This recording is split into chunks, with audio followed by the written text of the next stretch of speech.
पांव की चप्पल बार बार टूट रही हो, कमर से नीचे जो वस्त्र पहने हो वो फट रहे हो, कहीं पजामा है, धोती है, आदि वस्त्र हैं, कपड़े हैं, वो अपने आप फट। आज के जमाने में तो फटे फटाए पहनते हैं लोग, फैशन। उसकी गारंटी नहीं है, उसका हम वर्णन नहीं कर रहे। हम जब पहनते हम समझ जाते हैं इसको शनि तो ऑलरेडी लगा ही हुआ। जब उनका घुटना घुटनी सब फटा हुआ दिखता है तो उसमें लग जाता है कि शनि पहले से लग गया बापड़ा उनके, पहने से तो मालूम पड़े। शनि का नियम है, शनि कथा कहती है पांव की चप्पल बार बार टूट रही हो, घिस गई हो, बद्दी टूट रही हो, कुछ कर रही हो, और अगर कमर से नीचे जो वस्त्र पहने हो वो अपने आप फट रहे हो, समझ लेना कि शनि पांव से प्रवेश कर रहा, मतलब अपनी प्रखरता शनि दिखा रहा। किसी मंदिर में गए महाराज और वहां जाने पर चप्पल चली गई तो समझ लेना शनि की कुदृष्टि अब पड़ना बंद होना चालू हो गया। कितना सुंदर कहा है महाराज। जूता चप्पल आज के जमाने में तो फैशन हो गई साहब, घर की चप्पल अलग होती है, बाहर की चप्पल अलग होती है। लोग घर में चप्पल किचन तक में पहन के जाते हैं। अरे पानी ले जाओ सीओर से।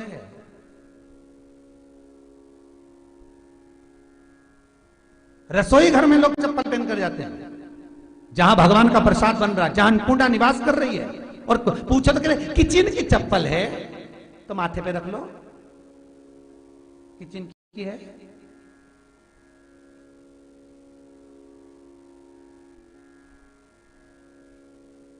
एक नियम बना लो साहब। थोड़ा सा निवेदन, थोड़ा बुरा तो लगेगा रे, सियोर वाला महाराज वैसे भी बहुत कड़ला बोलता है, लोग कहते हैं। हम थोड़ा कड़ला जरूर बोलते पर निवेदन है आपसे, तुम अपनी मां को जरूर देखना है एक बार। वो बूढ़ी मां कितनी बार किचन में चप्पल पहन कर गई मुझे जरूर फोन कर बताना। बूढ़ी मां रसोई घर में आज भी बिना चप्पल के जाती है, और बहुओं की कहीं एड़ी नहीं फट जाए, ठंड नहीं बैठ जाए, इसलिए ये रसोई घर तक में चप्पल पहन कर जाती है। किचन की है, फिर तू कहां की है वो भी तो सोचना।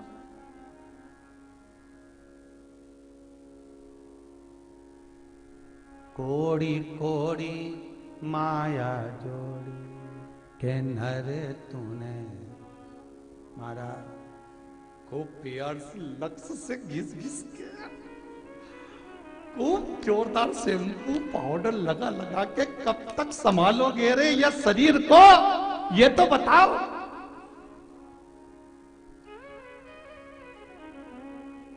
कब तक? 4 घंटे तक पार्लर वाले के यहाँ बैठे, वो धागे से न जाने क्या क्या करती रही।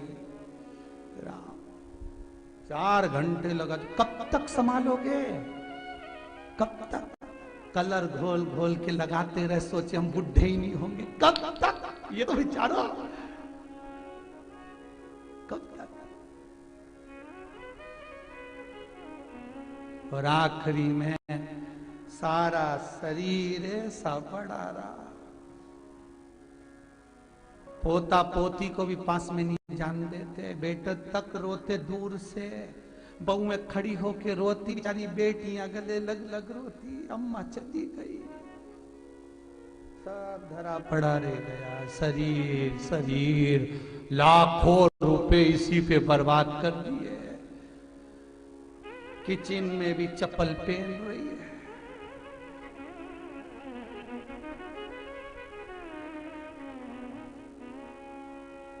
सूर्य नारायण की कथा पढ़ना, शनि महाराज की कथा पढ़ना, और गरुड़ पुराण की कथा पढ़ना। जिन जिन कथाओं का हम व्याख्यान कर रहे हैं उसको पढ़ना जरूर हो। क्या लिखा है? घर के अंदर जब चप्पल जाती है, रोग, बीमारी, कष्ट, तकलीफ चालू हो जाती है। तुमने चप्पल क्यों पहनी? ठंड नहीं बैठ जाए, रोग नहीं बैठ जाए घर के अंदर, उतना बढ़ गया। एक कालीन बिछा दो, एक दरी बिछा दो, मोटा आसन बिछा दो जिस पर तुम चल लो। जरूरी है कि कई कई लोगों को तो हमने ये भी देखा कि कालीन पर भी चप्पल पहन के चलते हैं। और ब्राह्मणों को भोजन परोस रहा है, गुरुजन को भोजन परोस रहा है, ठाकुर जी की थाली बना रहा है, ठाकुर जी का थाल लगा रहा है, तो भी चप्पल है पांव में। तेरा क्या होगा रे कालिया, क्या होगा? विचार तो करो महाराज। देह पड़ी रे जाए यहीं पर, फिर कुंडल और नगीना क्या, हरि नाम नहीं तो जीना क्या।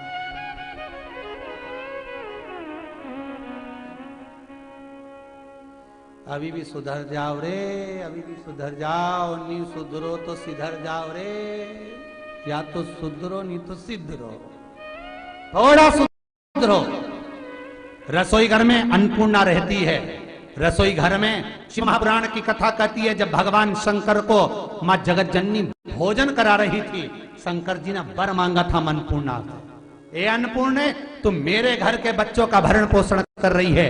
इस मृत्यु लोक में जितने मनुष्य जन्म लेते हैं ये मेरे पुत्र कहलाते हैं। तो अन्नपूर्णा ने कहा, चिंता मत करना भोलेनाथ, जिस जगह पर एक स्त्री, बेटी, कन्या या घर की बहू या बूढ़ी मां भोजन बनाएगी, उस जगह पर मैं अन्नपूर्णा उसके शरीर में प्रवेश करूंगी। और वो रसोई घर नहीं होगा, वो मेरा और तुम्हारा मंदिर कहलाएगा। अब मंदिर में चप्पल पहनकर भोजन का निर्माण करना ये श्रेष्ठता नहीं। नरक मिलेगा कि स्वर्ग मिलेगा, ना तो सियोर वाला महाराज बता सकता है, ना तुम बता सकते हो। बोलो सही है कि गलत है? जम के बोलो जरा। नरक मिलेगा कि स्वर्ग मिलेगा, ना तो सियोर वाले को मालूम है ना आपको मालूम, पर इतना पक्का है कि नरक मिलेगा कि स्वर्ग मिलेगा, सियोर वाले को नहीं मालूम ना आपको मालूम है। पर एक विश्वास के साथ कह सकता हूं, जिसने शिव महापुराण की कथा से दिल लगा लिया, उसको फिर जन्म मिलेगा भारत माता की सेवा करने के। नरक और स्वर्ग का तो हमको भी नहीं मालूम ना आपको मालूम, पर इतना जरूर है कि आप अगर भगवान की भक्ति में डूबे हुए हो, आप राष्ट्र भक्ति में डूबे हुए हो, आप शिव भक्ति में डूबे हुए हो, आप राम कृष्ण आदि कादिक जितने भी 33 कोटि देवता हैं उनकी भक्ति में अगर डूबे हुए हो, तो मनुष्य की देह फिर मिल सकती है। और क्यों मिलेगी? वो भगवान का भजन करने के लिए, कि अभी इतना करा तो बाद में और करेगा, अभी करा तो और करेगा।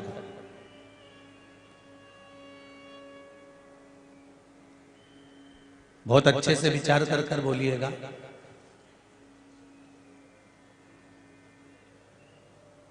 जो काम करता है उसको वापिस अच्छे काम के लिए उसको वापिस अध्यक्ष बना दिया जाता है कि यह अध्यक्ष रहेगा। इसने ये अच्छा काम करा है। और अच्छा काम कौन सा होता है?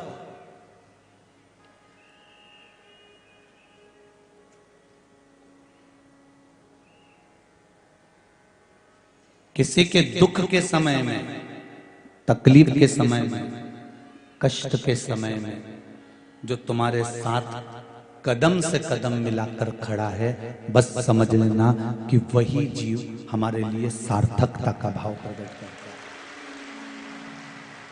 है। वही सार्थकता है।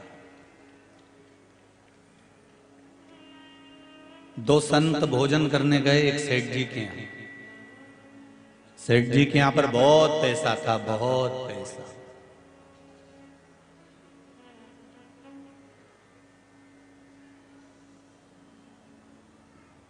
खूब धन था। संतों ने विचार करा कि अपन सेठ जी के यहां भोजन करने जा रहे हैं तो दक्षिणा भी जरा जोरदार मिलेगी।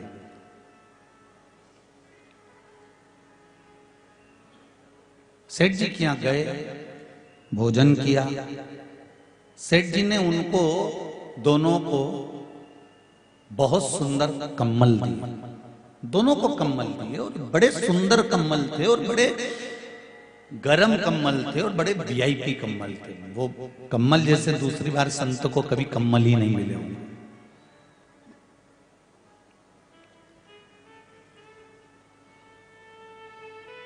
दोनों संतों ने कम्बलों को लिया, बड़े खुश हुए कि अपने को दो नए कम्बल मिल गए, बड़े सुंदर हैं, बड़े सुंदर हैं, बड़े सुंदर हैं।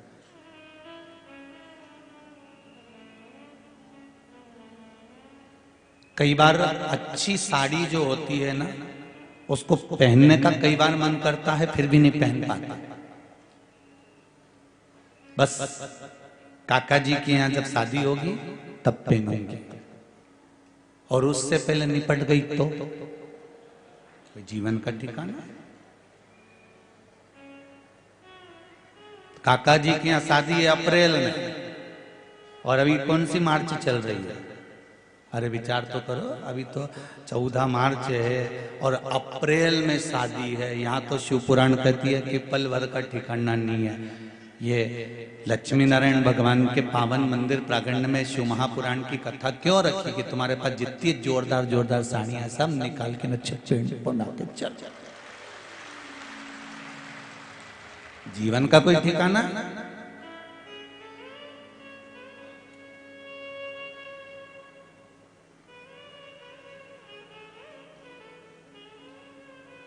एक व्यक्ति ने गुरुजी से पूछा कि भजन कब करना चाहिए, कथा कब सुनना चाहिए, भजन कब करना चाहिए, भगवान का नाम कब लेना चाहिए? गुरुजी ने कहा मरने के 2 मिनट पहले। तो चेला बोला मरने का समय कब है? गुरुजी बोले यही तो पता नहीं है, इसलिए हर पल भजन करते रहो कि कब मरना पड़ जाए। मरने के 2 पल पहले, 2 घड़ी पहले, 2 मिनट पहले भजन करो। इसलिए शिव पुराण की कथा कहती है कि यह मत सोचना कि हमने कथा पहले सुन ली, हमने कथा पहले श्रवण कर ली, हमने कथा पहले सुन रखी है, हमने टीवी पर सुन रखी है या हमने मोबाइल पर सुन रखी है। तुम तो रोज सुनो ना। मरने का कोई दिन, पल, घड़ी, समय, नक्षत्र कुछ ठिकाना नहीं। मरने का समय का पल्ला पता नहीं है तो भजन करते रहो, स्मरण करते रहो, मंत्र जाप, नाम जाप करते रहो। कभी भी जाना पड़ जाए अटैची तैयार रखो, कभी भी जाना पड़ जाए। राम नाम, कृष्ण नाम, शिव नाम इस हृदय में तैयार रखो। जब बुलाएगा तब श्री शिवाय नमस्तुभ्यम बोलता हुआ चले जाऊंगा। जीवन क्या है? जब बुलाएगा मेरी तैयारी है। हमारा काका जी के यहाँ शादी आए, मेरे यहाँ तो बैग तैयार रखा है। मेरी बुआ जी के यहाँ शादी आई, मेरे यहाँ बैग तैयार रखा है। जब वो बुलाएगा तब हम जाएंगे।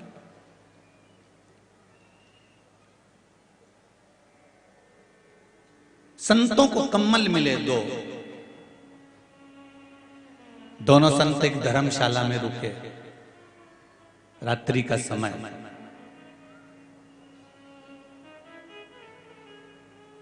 जब अच्छी चीज मिल जाती है ना तो उसको इतनी जल्दी लोग यूज नहीं करते, इतनी जल्दी इसको प्रयोग में नहीं लेते। अच्छा कपड़ा है ना, संभाल के रख दो, काम पे अपन इसको प्रयोग करेंगे।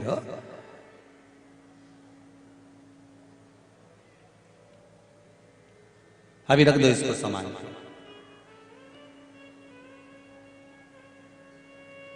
पुराना फ्रिज अच्छा चल रहा है ना, बहू के यहां से नया फ्रिज आया है ना, इसको संभाल के रख दो। और जो कमरा में संभाल के रखा ना, मुंदरा घुसी गया वहां, और वह फ्रिज की एक एक डोरी खई गया वह मुंदरा। और जब उन्हें दिवाली पे फ्रिज खोल के देखा ने तो इससे चालू ही कर लेते तो अच्छा था, सब खई गया। तो इतने में बहू बोली तुमने ही तो किया था कि पुराना फ्रिज चलने दो, पुराना फ्रिज चलने दो, नया फ्रिज अभी धरा रेंदो धरा रेंदो धरा रेंदो धरा रेंदो। वहां मुंदरा घुसी गया, चूहा, और सब खा गया डोरा डोरी उसकी पूरी की पूरी। अगर वो फ्रिज चलता रहता जम के बोलो तो चूहा घुसता?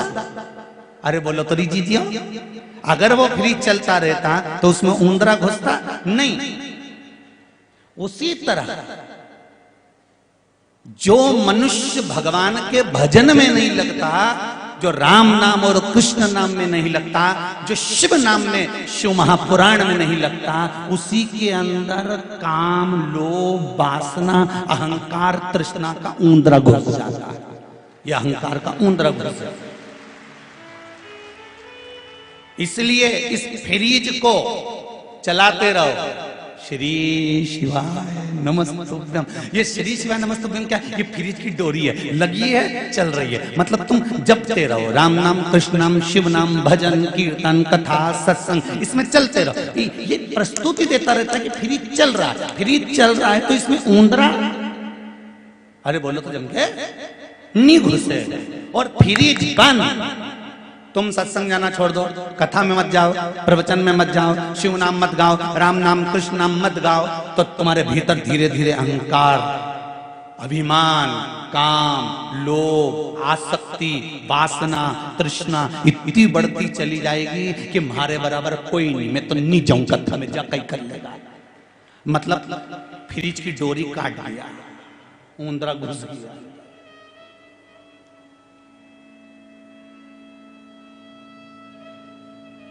ऐसा देपालपुर में बहुत सारा होगा जिनके ऊंदरा घुसी पड़ा है, और इनसे कह देना जाते जाते कल कथा समापन हो जाए नहीं तो सबसे जाके पूछना क्यों रे कथा में गया था? अरे इतना भीड़ में कहीं जाए, समझ लेना ऊंदरा घुस गया था।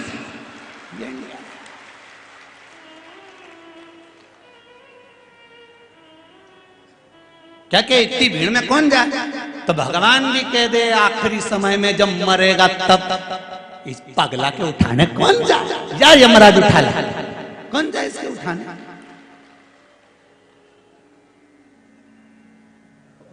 ये ऊंदरा वालों को पहचान जाओ रहे हो, नेत्र शिविर लगा है 7 दिन का, आंखों के ऑपरेशन हो रहे हैं यहाँ पे। तुम्हें देखने की परख होना चाहिए कि ऊंदरा की में घुसिया न की में नहीं घुसिया। ये नेत्र शिविर है, इससे पहचान कर।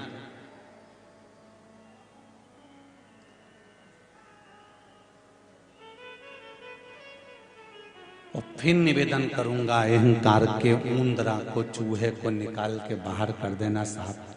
फ्रिज तो फ्रिज, ये कभी कभी वॉशिंग मशीन भी खा जाएगा।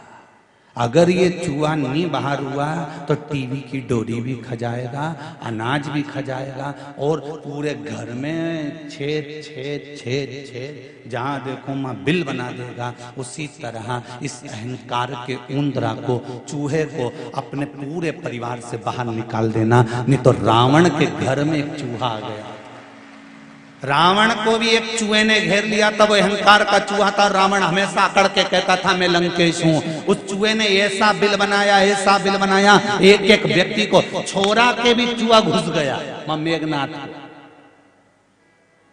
जिसको देखो वो चूहे ने कतर दिया। अरे फ्रिज तो फ्रिज, रावण तो फ्रिज था, मेघनाथ वॉशिंग मशीन, उके भी कतर दिया।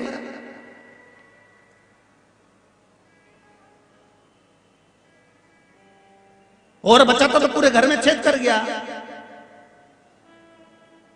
एक अहंकार का चूहा, एक अभिमान का चूहा, एक अहंकार का ऊंदरा सारे घर को नष्ट कर देता है। अहंकार में 3 गए, धन, वैभव और वंश। ना मानो तो देख लो रावण, कौरव और कंस, ये अहंकार के चूहे से चले गए। और अभिमान में गए, एक ही चूहे ने सब बर्बाद कर दिया। इसलिए अभी भी निवेदन है कि पिंजरा धर दो। किसको पकड़ने के लिए? जम के बोलो जरा, चूहा को पकड़ने के लिए पिंजरा धर दो। और वो पिंजरा कोई दूसरा नहीं है, मेरे शिव महापुराण का राम नाम और कृष्ण नाम के पिंजरे में जब अहंकार का चूहा फंस जाएगा, निकल कर इसको बाहर छोड़कर आ जाना, जीवन यूं ही सार्थक हो जाएगा। दोनों संत हैं, दोनों को कम्मल मिले।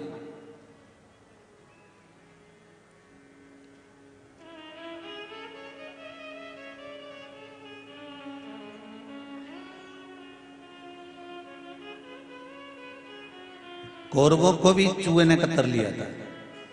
हम 100 भाई, अहंकार का एक चूहा कौरवों के यहां पहुंच गया था, पूरा 100 की 100 को निपटा दिया। कंस को भी अहंकार का चूहा हो जाता कभी कभी। 4 इंजीनियर एक आड़ा टेढ़ा पाइप, उस पाइप में तार डाल रहे थे। आड़ा टेढ़ा पाइप, उस पाइप में 4 इंजीनियर तार डाल रहे। अब वो तार उसके अंदर जा नहीं रहा। वहीं से एक किसान भाई जा रहा था। उस किसान भाई रोज देखता था कि ये इंजीनियर रोज वो में तार डाल रहे हैं पर तार जा नहीं रहा। इंजीनियर लगे टोपी लगा के पीले कलर की और सब बढ़िया फाइल माइल लेके, पर वो तार नहीं जा रही है। तो इतने में किसान ने कहा, सर। इंजीनियर बोला क्या है? ये तार नहीं जा रही है, मैं डाल दूं इसमें। इंजीनियर बोला पागल है क्या? हम 4 इंजीनियर 8 दिन से लगे हैं, तार नहीं जा रहा है और तू डाल देगा? मालूम नहीं हम इंजीनियर हैं, हमने पढ़ाई करी 1 से बढ़कर है। किसान ने कहा मैंने पढ़ाई नहीं करी पर इसमें तार डाल सकता हूं। दूसरा इंजीनियर बोला हाँ डाल दे। गंवार में अकल तो है नहीं, बस तार डालने चला, ले डाल के बता। उन्हें कहा भी आया और वो गया और खेत में से ऊंदरा पकड़ के लाया ना, उसकी पूंछ में तार को बांध दिया ना, पाइप में छोड़ दिया ना, तार निकले फाड़।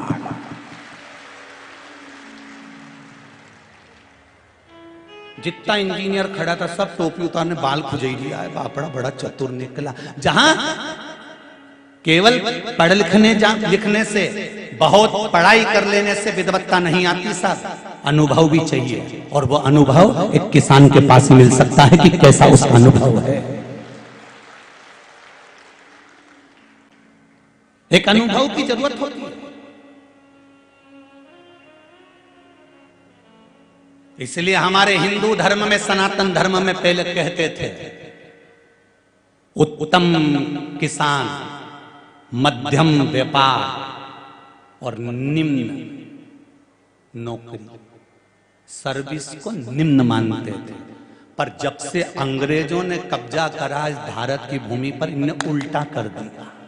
उत्तम सर्विस, निम्न व्यापार और नीचा किसान कर दिया। पर पहले की लेख को उठाकर देखना कि पहले नंबर पर था किसान, जिसको लोगों ने नीचे ले जाकर छोड़ दिया।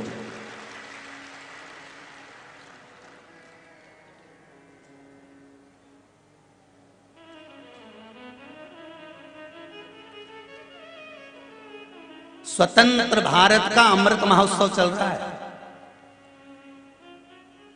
यहां पर पत्रकार बंधु भी बैठे हैं सारे, उनको नमन करता हूं, आपकी कलम को नमन करता हूं। क्या बड़ा सुंदर संवाद लिखते हैं।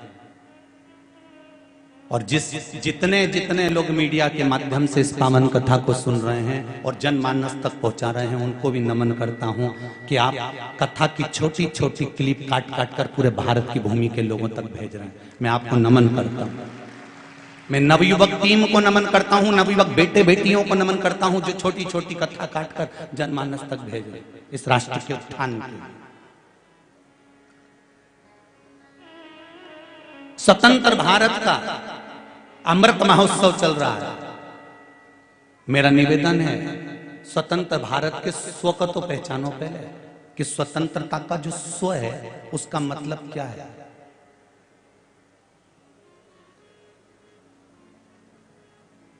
उस स्व में स्वयं आगे बढ़ने की प्रेरणा ही हमारी स्वतंत्रता है।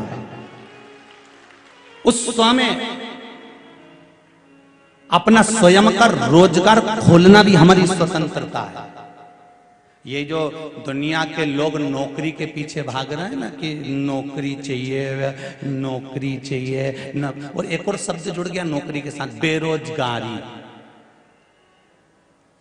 संस्कृत की भाषा में बेरोजगारी का पर्यायवाची कोई शब्द नहीं है।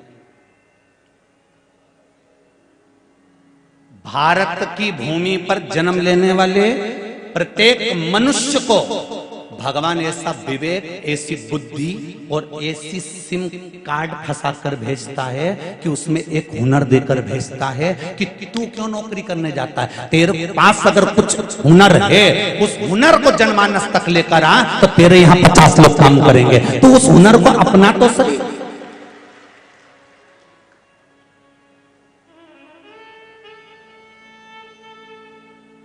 स्वयं उस बल को रखता है।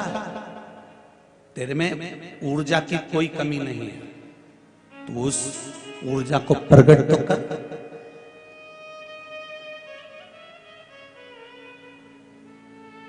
किसान छोटा छोटा काम कर कर भी, फटे हुए कपड़े पहन कर भी शान से जब खेत पर काम करता है तो उसको ये लगता है कि मेरा खुद का काम कर रहा हूं, किसी दूसरे की गुलामी नहीं, मैं स्वयं स्वतंत्र हूं, मर्जी का मालिक,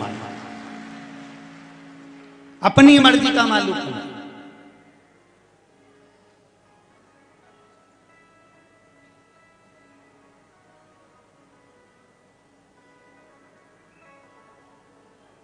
आज स्वयं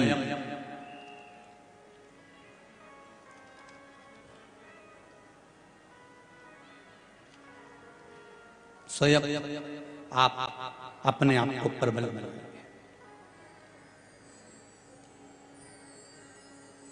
हमें संपूर्ण भारत में, संपूर्ण विश्व में स्वयं के कार्य के लिए अग्रणता को उत्पन्न करना। मेरी बहनें बैठी हुई हैं,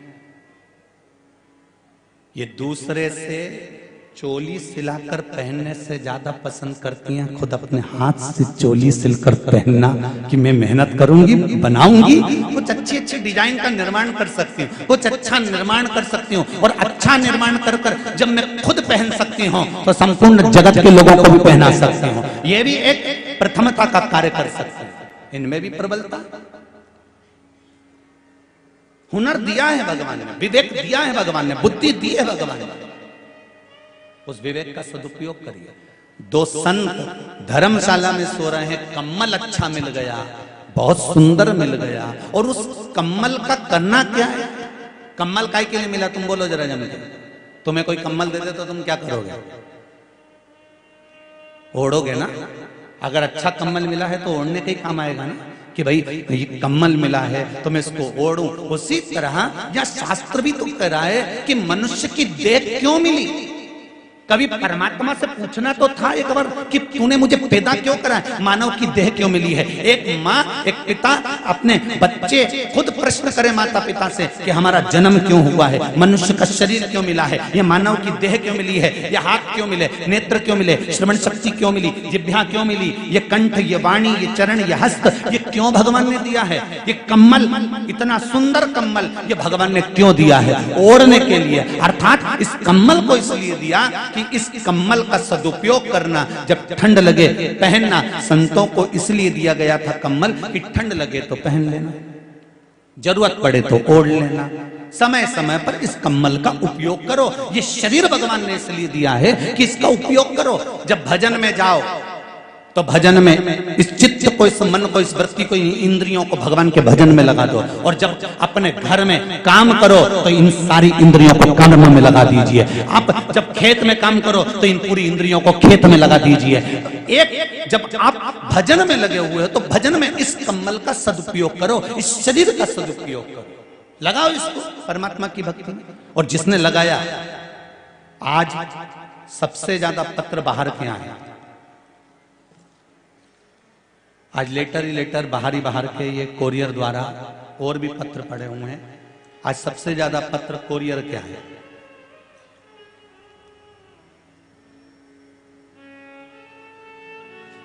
कुछ पत्र तो हमने खोल लिए हैं,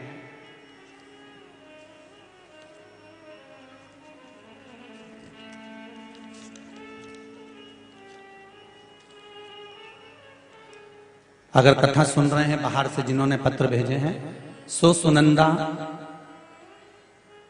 दमान्या शिंदे,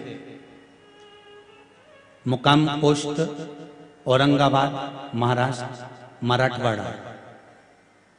मोबाइल नंबर भी आपने लिख के भेजा है 7721902083।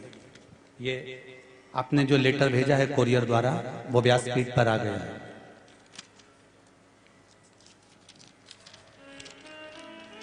इस लेटर में आपने कुछ फोटो लगाकर भेजे हैं, दिख रहे हैं आप लोगों को? जो एलईडी के सामने बैठे हैं वो एलईडी पर देखें, और जो लोग सामने बैठे हैं वो सामने देखिए। सो सुनंदा शिंदे का कोटि कोटि प्रणाम।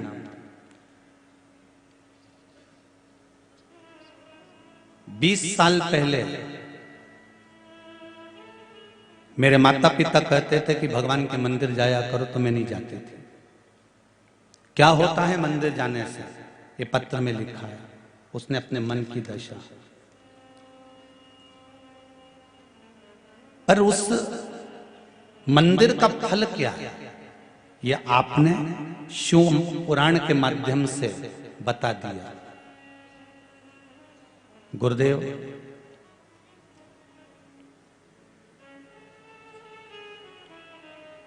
जब दिल में उत्साह होता है, तमन्ना होती है, तो दुनिया की ऐसी कोई चीज नहीं जो व्यक्ति प्राप्त नहीं कर लेता। 3 साल की कथा जो मैं सुन रही हूं आपकी, उस 3 साल में क्या नहीं दिया मेरे बाबा ने, मैं क्या वर्णन करूं आपको। गुरुदेव,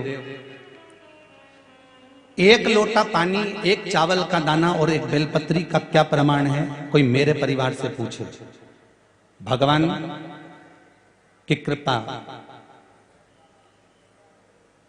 मेरे बच्चों को जो दिया है, केवल एक लोटे पानी ने दिया है।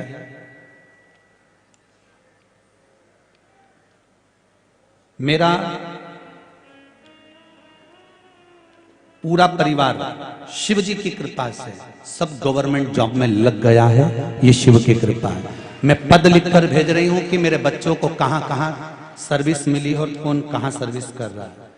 गुरुदेव, बेटा भूमि लेख में अच्छे पद पर लग गया है, बहू पुलिस में एपीटी पद पर लगी है, मेरी बेटी एसटीआई ऑफिसर बनी है, और बाबा ने ऐसी कृपा करी कि किराए के मकान में रहते थे हम, और 2500 फुट का बंगला, कार, जो कभी नहीं सोचा था वो मेरे बाबा ने दिया है। ये बाबा की कृपा।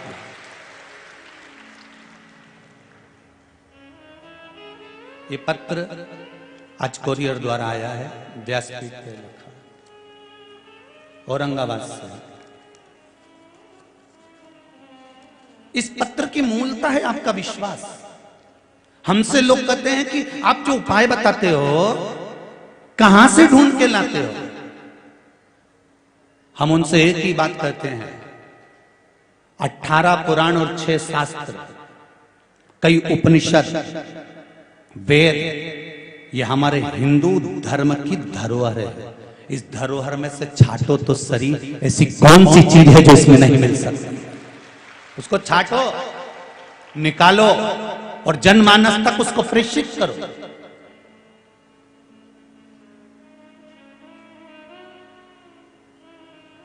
हमें ढोंग और प्रपंच नहीं आता, बस इतना जरूर जानते हैं कि हम शंकर को जाने और शंकर हमें जाने।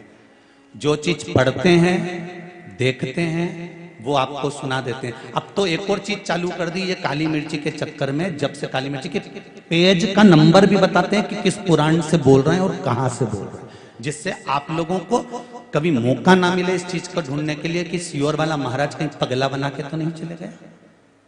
और पगला बना कर जाते हैं तो ये लेटर पीछे गुरुजी के चरणों में जितने 7 दिन के लेटर है, एक एक लेटर रखा है। आप पूरे जनमानस में, पूरे अखबार वाले उसको छाप सकते हो, निकाल सकते हो, देख सकते हो। और ये पत्र भी कोई कम नहीं है, ढेर लगे हैं। आपको जो दिया है बाबा ने वो कमी नहीं रखी इसको भरने में, तुम लोगों ने बहुत है। 6 शास्त्र, 18 पुराण, उपनिषद, वेद और पुराण, इन पुराणों में से, इन वेदों में से, इन शास्त्रों में से आप ढूंढना तो चालू करो। दूसरे धर्म में जाने की जरूरत नहीं पड़ेगी। मेरा हिंदू धर्म सबसे भारी धर्म है। एक सनातनी बनकर पैदा हुए हो आप, और सनातन धर्म में पैदा हुए हो। क्यों भटकते हो कहीं पर? घर के भोजन में जो सुख है ना रिजी जी, होटल में कितना भी खा लेना, भंडारे की कितनी भी पूरी खा लेना, एक ना एक दिन घर के भोजन की याद आती है। उसी तरह मेरा सनातन धर्म है। तुम 10 जगह भटक लो, आखिरी में शरणागति यही मिल पाती।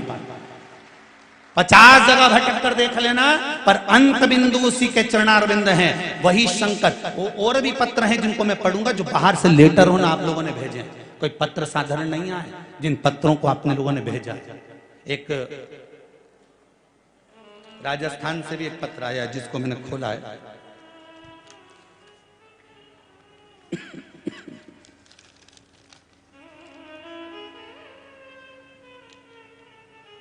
एक मोहल्ला समिति महेश नगर रहवासी संघ कार्यालय नंबर 9 गुलाब पार्क गिरधर नगर इंदौर का भी एक लेटर आया है, शायद लेटर पेज पे लिखा है।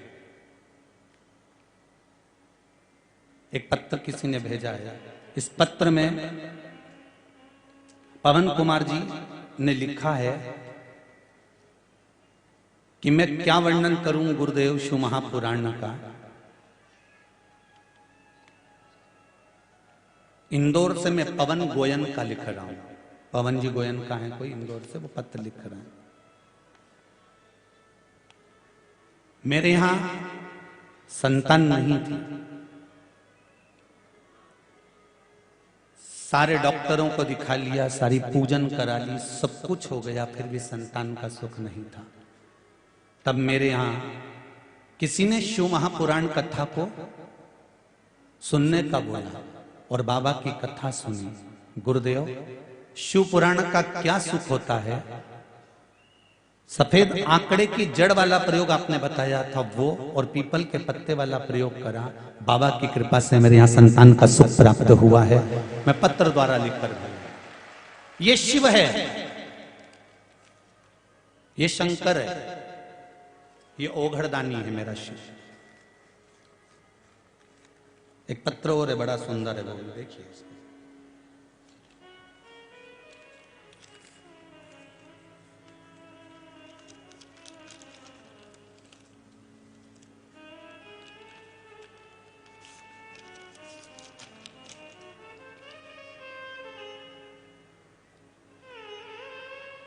स्पीड पोस्ट से आया है ये। शिवम विजयवर्गीय, राजस्थान जिला बारा का रहने वाला हूं। गुरुदेव ये पत्र है, जिला बारा का रहने वाला हूं। आपने जो सरसों के तेल और फूल का उपाय जो बताया था वो हमने शिव जी को चढ़ाकर किया है। मेरी मां को स्वयं भगवान ही बचा कर लाए हैं। इतनी तबीयत खराब हो गई थी कि अंतिम क्षण था, पर मेरी माता अब बिल्कुल ठीक हो चुकी है। आपका पत्र प्राप्त हो चुका है। शिवम जी विजयवर्गीय, 12 राजस्थान से। ये शिव कृपा है, ये शंकर का अनुमोदन है, ये शिव का स्मरण है।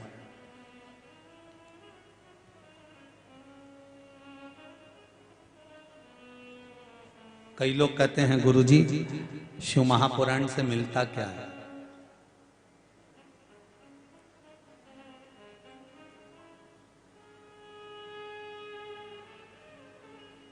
एक बात जीवन में उतार कर रखिएगा, जब तक किसी पुराण में जाते हो और वो पुराण विराम ना हो जाए, जैसे 4 बजे से 7 बजे तक कथा है, 7 बजे का टाइम मतलब 7 बजे जैसे विराम हो, अपने स्थान पर से जब उठो प्रणाम कर कर उठना कि इस कंकर में शंकर है और मेरी मनोकामना ये पूर्ण करेगा। 7 बजे भी उठ रहे हो तब बाबा को नमन कर कर उठो। घर से निकल रहे हो नौकरी जाने के लिए, सर्विस करने के लिए, व्यापार करने के लिए, दुकान पर चलाने के लिए, किसी काम के लिए, उस घर से निकलते समय उस भूमि को प्रणाम करके निकलो जिस दरवाजे से तुम निकल कर जा रहे हो। अपने माता पिता को नमन करके निकलो, प्रणाम करके निकलो। क्या मिलेगा आपको या आप अनुभव नहीं कर पाएंगे। अपने जाने का रूट चेंज कर दो। कहां से जाना चाहिए? कभी किसी अच्छे काम के लिए जा रहे हो, व्यापार के लिए जा रहे हो, कुछ अच्छे काम के लिए निकल कर जा रहे हो और तुम्हें लगता है कि यह काम होना चाहिए, तुम शंकर जी के मंदिर में भले मत जाओ, पर शंकर जी के सामने से निकल कर चले जाना तो काम सफल हो जाएगा। अपना रूट चेंज कर दो।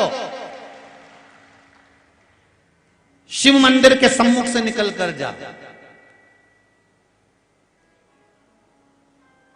वो एक लाइन बड़ी सुंदर, तुझे ना देखूं तो चैन मुझे आता नहीं है, तेरे सिवा कोई और मुझे भाता नहीं। बस इतना बहुत है। एक शिव की झलक, शंकर के मंदिर का मात्र शिखर का दर्शनम सर्व पाप नाशनम।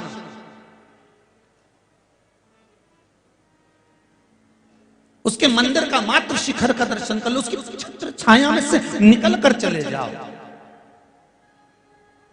अरे छत्र छाया का कितना कितना बड़ा प्रमाण है, जरा छत्र छाया का जरा विचार करिए। राम जी का राज तिलक हो रहा है और राम जी राजा बन रहे हैं और भरत जी महाराज छत्र लेकर पीछे खड़े हैं, राम जी के पीछे। हनुमान जी व्याकुल हो गए और हनुमान जी को यह बात अच्छी नहीं लगी। हनुमान जी ने कौशल्या मैया से कहा कि राम राजा बन रहे हैं, मेरे प्रभु राजा बन रहे हैं, पर मुझे अच्छा नहीं लग रहा। राम राजा बन रहे हो, तुमको अच्छा नहीं लग रहा हनुमान? हाँ, मुझे अच्छा नहीं लग रहा। क्यों? लक्ष्मण सामने है, शत्रुघ्न सामने है, उर्मिला, मांडवी, सुकीर्ति, सीता, राम, लक्ष्मण सब सामने हैं, केवल अकेला भरत, केवल अकेला भरत, वो भी सिंहासन के पीछे जो दिख ही नहीं रहा, उसको छत्र पकड़ाया। अगर मेरे राम राजा बन रहे थे तो किसी दासी को छत्र पकड़ा सकते थे, किसी नौकर को छत्र पकड़ा सकते थे, किसी सेवक को छत्र पकड़ा सकते थे। राम जी को क्या पड़ी कि उनने भरत जी को छत्र पकड़ा कर खड़ा करा। मुझे यह बात अच्छी नहीं लग रही। हनुमान जी ने कहा मैं इस बात का विरोध करता हूं। अब बताओ, राम राजा बन रहे हैं और ये विरोध करने में लगा। और वो जो हनुमान जी राम जी का एक पल दूरी सहन नहीं कर सकते, एक क्षण बिना नहीं रह सकते, वो कहते हैं कि मैं इस चीज का विरोध करता हूं कि भरत जी पीछे खड़े। जब चिंगारी लगती है तो आग जरूर लगती है। चिंगारी अगर लगी है तो आग जरूर लगेगी, ये पक्का है।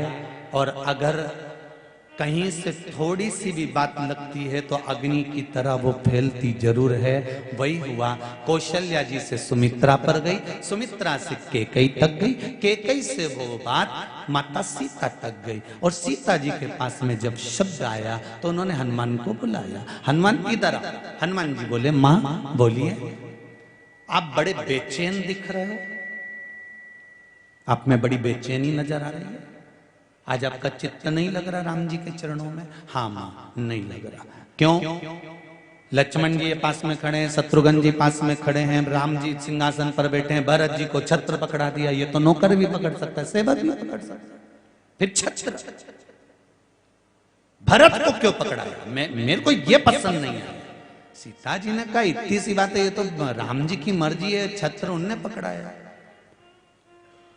तो आप कहो ना प्रभु से। तो सीता जी ने कहा आप क्यों नहीं कह देते?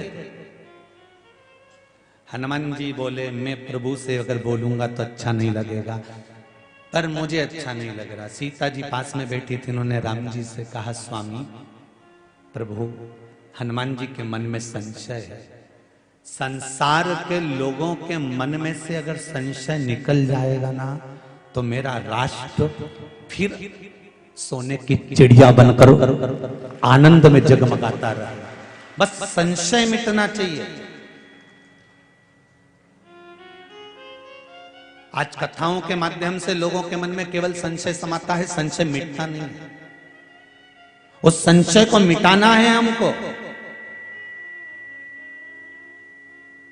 राम जी ने बुलाया, हनुमान क्या बात है? हनुमान जी बोल रहे हैं कि लक्ष्मण जी पास में, शत्रुघ्न जी पास में, आप सिंहासन पर, पूरा दरबार लगाए और भरत जी छत्र पकड़े, ये मुझे अच्छा नहीं लग रहा। भरत जी को आगे लेकर आओ। राम जी खड़े होकर हनुमान को गले लगाकर बोले, रे हनुमान,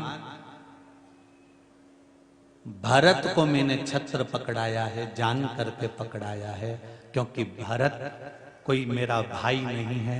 भरत संत है, साधु है, सन्यासी है। संत की छत्र छाया में मेरा राज तिलक होना चाहिए तो राज सत्ता सही चल सकती है। एक संत की छत्र छाया रहती है और सिंहासन पर जब राजा बैठे तो छत्र छाया अगर संत की होती है तो उस राज्य को चलाना कठिन नहीं होता। ये घाट हम तो अब बने हैं साहब। पहले तो दुनिया में एक ही घाट बना था जिसका नाम था राम घाट। एक ही घाट था। आज के जमाने में अलग अलग घाट बना दिए। ये समाज का, ये यादव समाज का, ये ब्राह्मण समाज का, तो ये क्षत्रिय समाज का, तो ये शूद्र समाज का, तो ये वैश्य समाज का।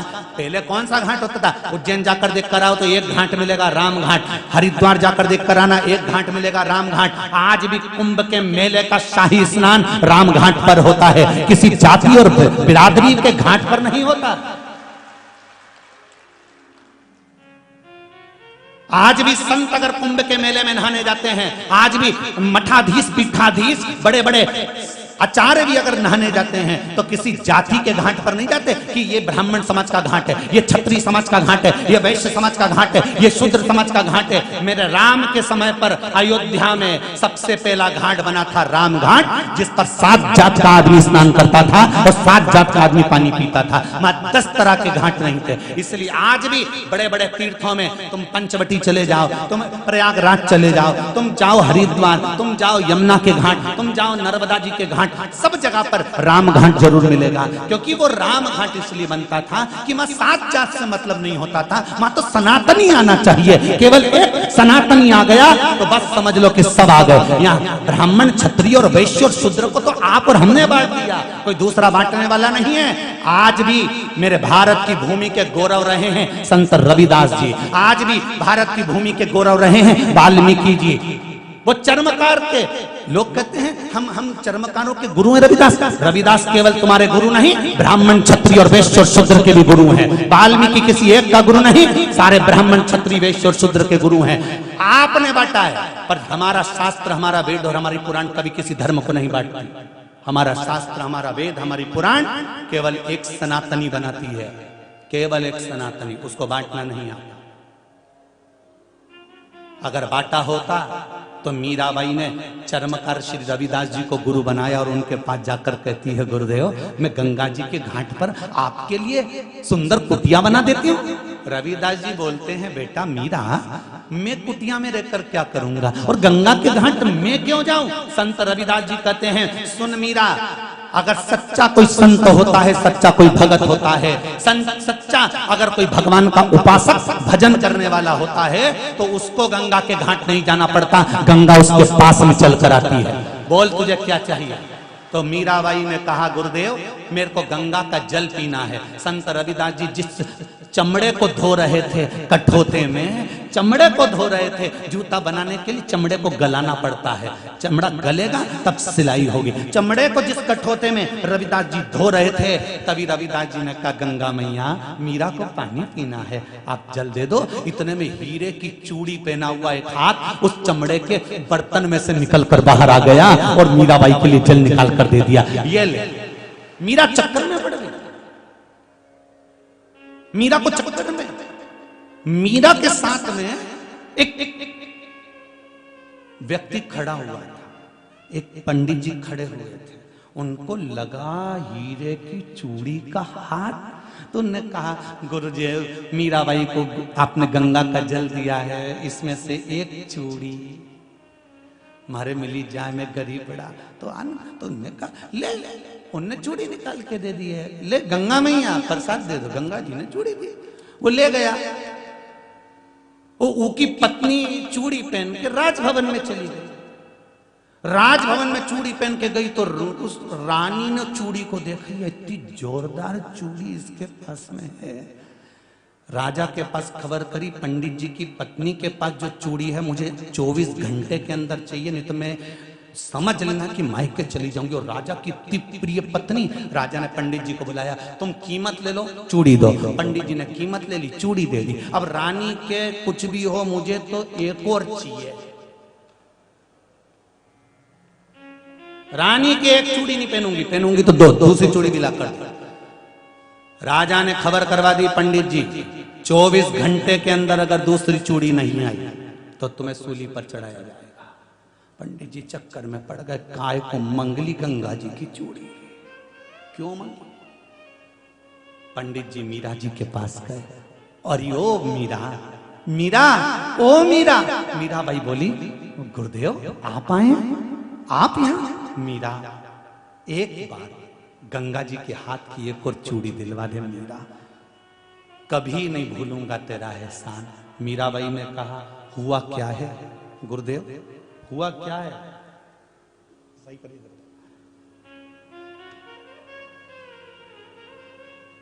गुरुदेव, हुआ क्या है? आप बोलो तो। गुरुदेव कहते हैं एक चूड़ी चाहिए मीरा। मीराबाई ने कहा, वो चूड़ी किसने दी थी? मेरे गुरुजी रविदास जी। ब्राह्मण कहते हैं मैं रविदास जी के पास चलता हूं, संत संत होता है, करुणा जरूर करेगा।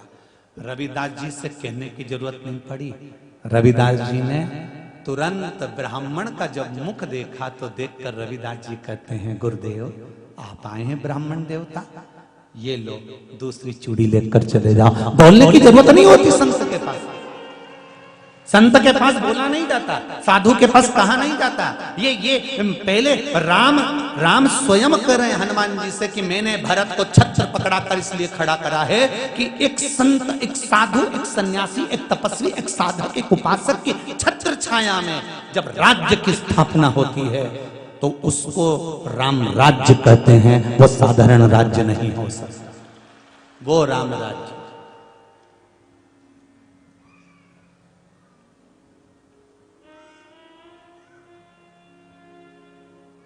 हम नहीं बांटेंगे।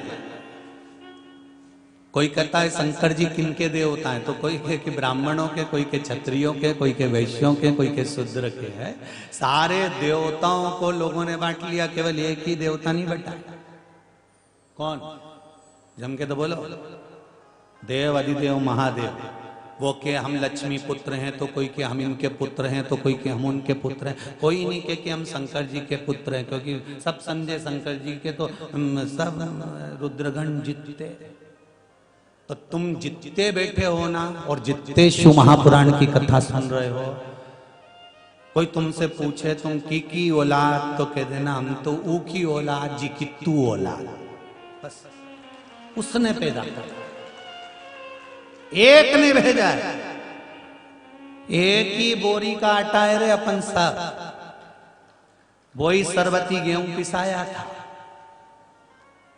चक्की पे पिसा के आया, साइकिल पे ट्यूब से बनकर आया, पीछे 2 बार बोरी गिरवी पड़ी, फिर वापिस साइकिल पे धरी और अच्छे डोलता छोरा ने लाके आंगन में पटकी। ये अपन सबकी कथा है। ऐसे वहां भी चक्की लगी है, वहां भी आटा पिसा रहा है। गणेश जी महाराज वहां भी साइकिल में धर के ले जा रहे हैं आटा की बोरी, और वहां पे भी सब जितने भंडारे में लोग पूड़ी बेले नहीं, ऐसे वहां भी 33 कोटि देवता सब रोटी बेलने में लगे हैं। 24 घंटे उनके पास एक ही काम है कि मनुष्य की रचना करना है। अब एक ही बोरी का आटा, उसना भी एक जैसा ही, लोई भी एक जैसी बनाई, पर जो बेल रहे थे ना उनने गड़बड़ी कर दी। कोई लोई थोड़ी जाड़ी कर दी, कहीं की लोई के थोड़ा लंबा कर दिया, कोई तो अच्छी एकदम बढ़िया सुंदर पलेथन लगा दी, और एक को कार्तिकेय जी ने ऐसा जम के छोटा बच्चा रहनी तो वो लोई के ज्यादा मसल दे तो काली हो जाए, तो कहीं की काली।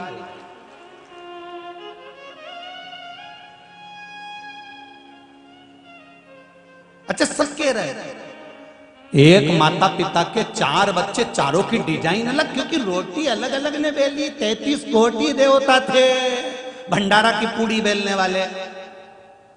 राम किशन अलग लिखे तो भैरू किशन अलग लिखे, हीरा बेन अलग तो जगत बेन अलग, सब तो मुंडा एक माँ के गर्भ से पैदा हुए तो भी डिजाइन एक जैसी नहीं, सबकी वेराइटी अलग अलग, किसी की नाक लंबी, किसी की छोटी, किसी का मोटा, किसी की आंख, किसी की कान, कुछ ना कुछ इनमें थोड़ी ने थोड़ी, क्योंकि रोटी बेल रहे थे 33 कोटि देवता, इनसे जैसी बिलाई इनने बेल के पटक दिले, जई तो रही है नीचे। अब इस रोटी का सदुपयोग अपने को करना है, तो रोटी बनाने वाला जो रोटी बनाता है उसमें एक अक्ल होती है कि चकोटी और बेलन में ये लोई नी चिपके, उसके लिए क्या लगाता है?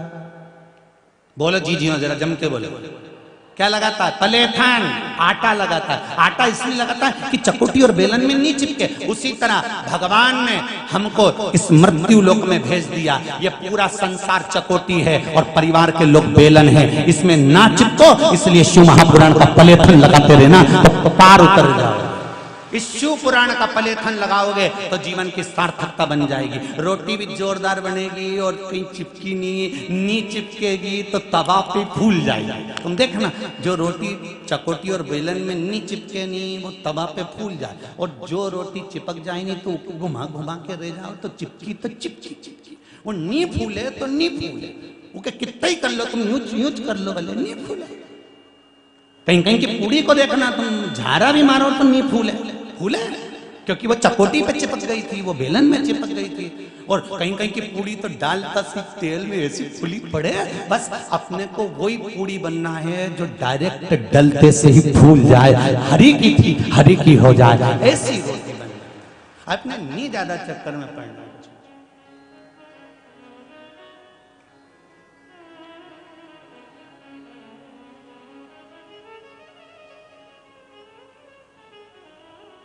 हम क्यों बैठे? कथा चल रही थी संत के दो कंबल,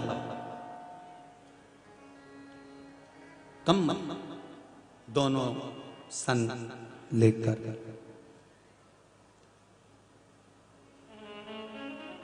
जोरदार कंबल है, अच्छे जोरदार हो, भगवान ने तुमको खूब कीमती बनाकर भेजा, खूब कीमती। दुख जब होता है, जब कोई लोग आके रोते हैं और रोते रोते कहते हैं हम बड़े दुखी, बहुत गरीब हैं हम, बहुत गरीब। हमने कहा मेरे मालिक ने तुझे पैदा करा और तू कह रहा गरीब है? संसार में किसी को गरीब पैदा नहीं करा मेरे भोलेनाथ ने, एक को भी भिखारी बनाकर पैदा नहीं करा मेरे भगवान ने, सबको लखपति और करोड़पति बनाकर पैदा करा मेरे भोलेनाथ ने। अगर तुझे लगता है कि तू गरीब है, चल मेरे साथ हॉस्पिटल, अभी मेरी 10 लाख की एक किडनी भिजवा के आता हूं, 10 लाख हाथ में ले, ने दूसरी भिजवाऊं फिर 10 लाख, आग बेचिया 5 लाख, अभी करोड़पति बनाकर भेजा है। प्रथम सुख निरोगी काया, अगर काया अच्छी है, हाथ पैर काम कर रहे हैं तो दिल से कमाओ और अपनी जिंदगी को आगे बढ़ाओ, भीख मांग कर नहीं। लखपति बनाकर पैदा करा है मेरे मालिक ने, करोड़पति बनाकर पैदा करा है मेरे भोलेनाथ ने। मेरा शंकर ने तुम्हें भिखारी बनाकर पैदा नहीं करा।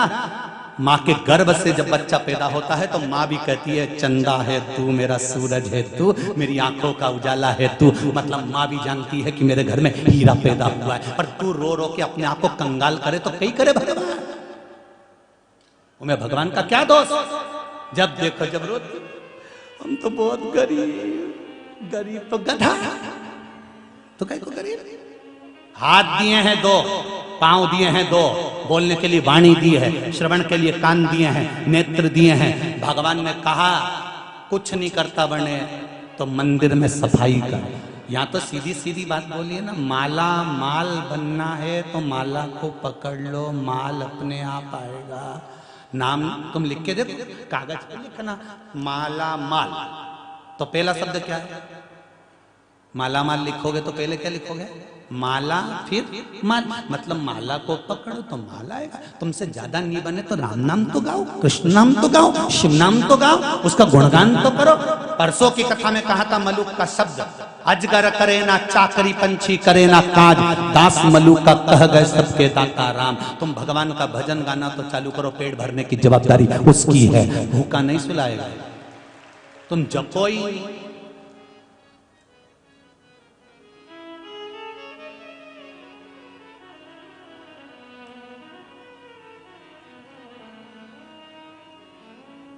और फिर निवेदन कर रहा हूं, अपने आप अपनी कीमत को बनाइए, अपने आप अपनी कीमत को बनाइए। तुम्हारी कीमत तुम खुद बना सकते हो, बस थोड़ा सा जागरूक होकर आगे बढ़ना पड़ेगा। मेरा शिव कहता है, तेरे एक लोटे पानी की कीमत चुकाने में मेरी पूरी जिंदगी लग जाती है, मेरा शंकर कहता है। लिंग पुराण में लिखा है श्री वेद व्यास जी ने कि एक लोटा पानी जो शंकर जी को चढ़ाता है, वो चढ़ाकर चले तो जाता है, पर शंकर उस जल की कीमत चुकाने के लिए उसके पीछे पड़ा रहता है कि कैसे इसका उद्धार करूं, कैसे इसकी तरक्की करूं, कैसे मैं इसको धन दूं, कैसे मैं इसको वैभव दूं, कैसे मैं इसको संपदा दूं। एक लोटा पानी आप माताएं चढ़ाकर आ जाती है, एक लोटा पानी तुम शंकर जी को चढ़ाकर आ तो जाती हो, पर शंकर उसका फल कितना देता है वो शिव ही जानता है।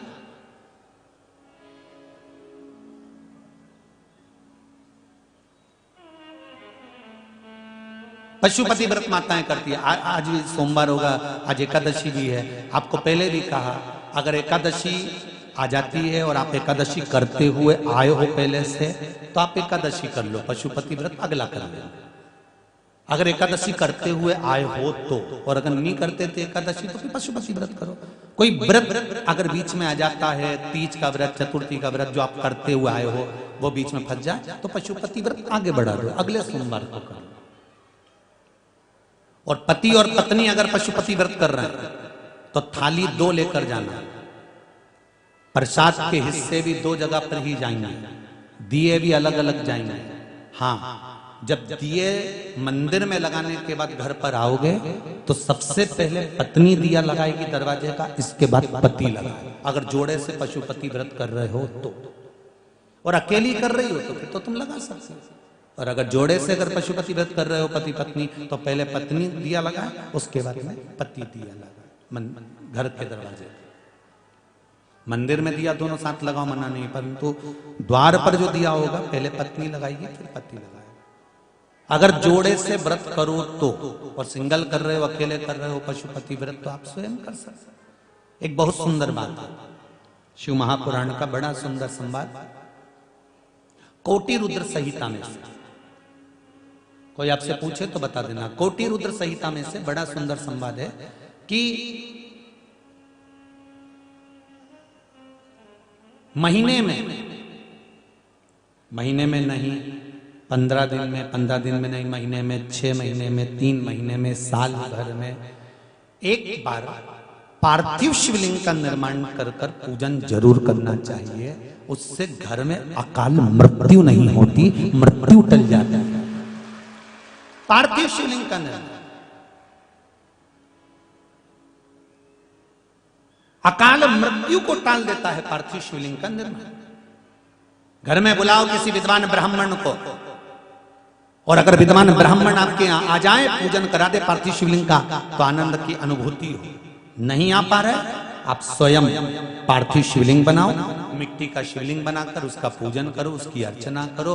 और यदि पार्थिव शिवलिंग भी नहीं बना पाओ तो 3 महीने में, 6 महीने में, 15 दिन में, 8 दिन में कभी भी बेलपत्री के पेड़ के नीचे 1 लोटा जल समर्पित कर दिया करो। उससे भी शिव अकाल मृत्यु को टाल देगा,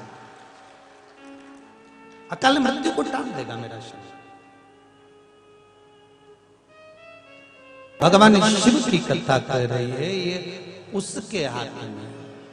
सारी दुनिया भले कह दे कि नाव डूबेगी, पर किनारा तो वही देने वाला है। डूबेगी नैया कहती थी दुनिया, पतन की उम्मीदों में रे। एक बात अपने जीवन में उतार कर रखिए, जब तक आपके पास में शिव पुराण का मूल मंत्र है, क्या? श्री, बोलो साथ में बोलो जरा, श्री शिवाय नमस्तुभ्यम। जम के एक बार वापिस सब लोग बोलिए, श्री शिवाय नमस्तुभ्यम, श्री शिवाय नमस्तुभ्यम, श्री शिवाय नमस्तुभ्यम। चाहे दुनिया के लोग कितनी भी ताकत लगा लें, चाहे दुनिया के लोग कितना भी दम लगा लें, आपको नीचे गिराने का कितना ही प्रयास कर लें, अगर शिव का पंचाक्षर मंत्र, षडाक्षर मंत्र या महामृत्युंजय मंत्र या श्री शिवाय नमस्तुभ्यम यदि आपके पास में है तो कोई ताकत आपको नीचे नहीं गिरा सकती। आप आगे ही बढ़ेंगे। संतों ने कम्बल लिया और उस कम्बल को धर्मशाला में लेकर दोनों बैठ गए। दोनों को नींद आ रही थी।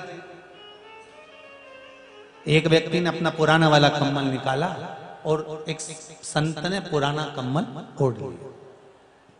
और नया कम्बल का क्या करा, उसकी घड़ी बनाई और घड़ी बना के सिर के नीचे लगा के और सो गए। और जो दूसरा जो संत था ना, उसने क्या देखा कि एक छोटा सा बच्चा उसकी मां के साथ में ठंड में कांप रहा है। उसको ठंड लग रही, वो कांप रहा है। और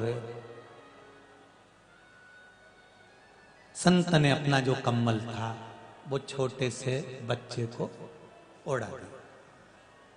सवेरे दोनों संत रात को सो गए, सवेरे उठे, दोनों के कम्बल गायब थे। एक ने जिसने सिराने लगाया था उसका कोई चुरा ले गया था और दूसरे ने कम्बल अपने हाथ से बच्चे को उड़ाया था। अब इन दोनों में सबसे ज्यादा खुश कौन होगा? जम के बोलो जरा। जिसने बच्चे को उड़ाया था, कम से कम अपना कम्बल अपने हाथों से सही जगह तो लगा गया था।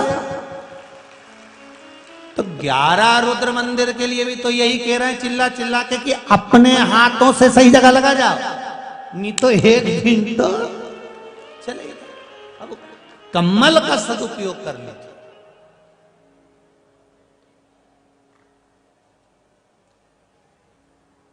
खुश हो जाना, किसी भूखे को भोजन कराकर प्रसन्न होइए। कोई पढ़ने में होशियार है, शिक्षा के लिए धन नहीं है, आप उसका शिक्षा का कुछ रुपया जमा कर कर खुश होइए। कोई बहन बेटी वस्त्र नहीं है, फट गए हैं, नहीं उसकी इतनी सामर्थ्यता, आप उसको देखकर खुश होइए।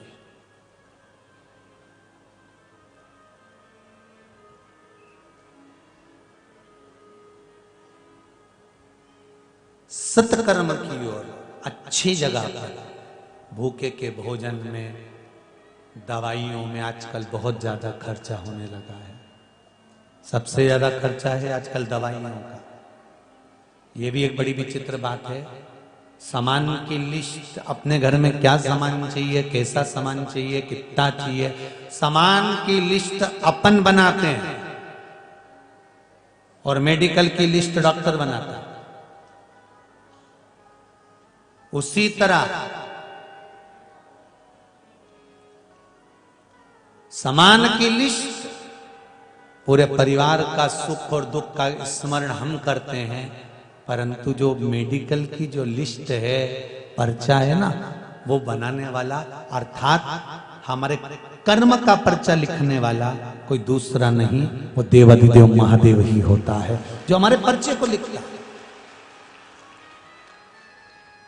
इसलिए फिर कहूंगा, मत बुरे कर्म कर बंदे वरना पछताएगा, भगवान की आंखों से तू बच नहीं पाएगा। तू बच नहीं पाएगा। अरे ओ अज्ञानी मत करना। दधीचि ऋषि का संवाद शिव महापुराण में आता है। दधीचि ऋषि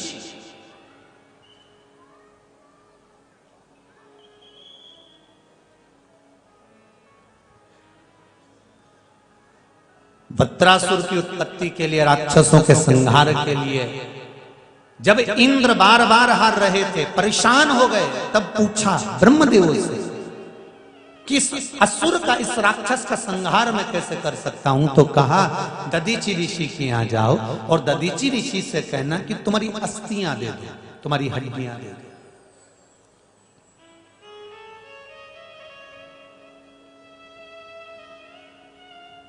कितना कठिन है। राष्ट्र हित के लिए, जग हित के लिए अपने शरीर का बलिदान दे देना ये कोई साधारण नहीं है। अगर मेरे भारत की भूमि के सपूत जब युद्ध के मैदान में और बॉर्डर पर जब समाप्त होते हैं तो भारत माता भी गौरवान्वित महसूस करती है कि मेरे भारत के सपूत चले गए।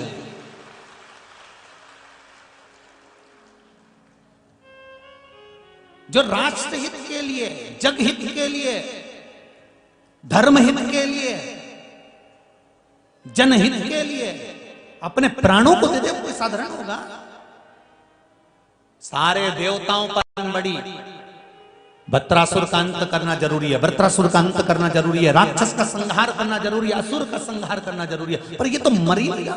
सबने अपना अपना प्रयास कर लिया, सारे देवताओं ने प्रयास कर लिया पर मरने को तैयार नहीं, तो फिर क्या करा जाए? तो क्या इसको तो केवल दधीचि ऋषि की अस्थियां ही मार सकती है। दधीचि ऋषि जो संत हैं, साधु हैं, सन्यासी हैं, तपस्वी, साधक, उपासक, भगवान की अविरल भक्ति में डूबने वाले, बस अगर इंद्र जाए और उनसे उनके शरीर की हड्डियां मांग कर लिया है। अब हड्डी कम मिलेगी जब प्राण त्यागेगा। प्राण त्यागेगा किसके लिए? जनहित के लिए, राष्ट्रहित के लिए।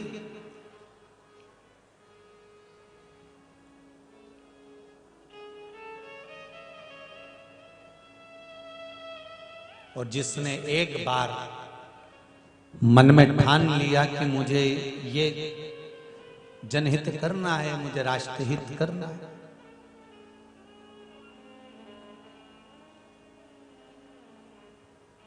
तो एक लाइन बड़ी सुंदर सी लोग गाते हैं। जिस चोले को पहन शिवाजी, जिस चोले को पहन शिवाजी, निकले अपनी शान से।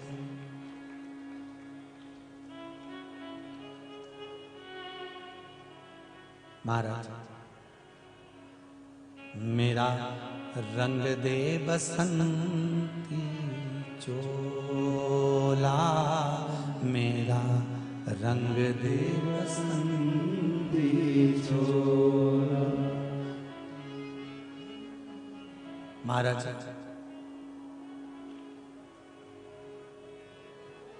दधीचि ऋषि ने वो विचार किया। दधीचि ऋषि ने वो विचार कर लिया। इंद्र आए, निवेदन करा, प्रार्थना करी,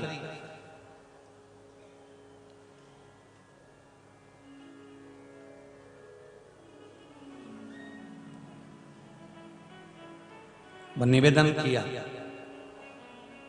आपके शरीर की अस्थियां चाहिए।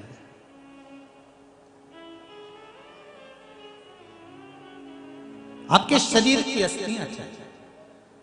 दधीचि ऋषि ने कहा, क्या देवताओं ने मांगी है इसको? हाँ, अगर मेरी अस्थियां चाहेंगी तो मेरे प्राण भी तो जाएंगे। दधीचि ऋषि कहते हैं, इंद्रदेव कहते हैं कि जगत हित के लिए दे दीजिए, नहीं तो वो असुर अपना प्रभाव दिखा रहा है और सबको नष्ट कर रहा है।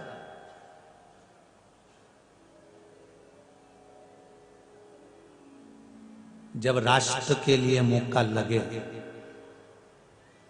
जब इस भारत की भूमि के लिए मौका लगे कि अब इस शरीर की भी जरूरत है, तो वो शरीर समर्पित है। तो शरीर समर्पित।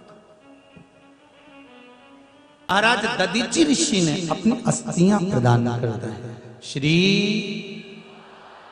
जरा अच्छे से बोलो, जरा बड़े प्रसन्न होकर बोलो, बाबा प्रसन्नता में ही देखना चाहिए। श्री, आप लोग आगे क्यों चलते हो, साथ में चलो ना।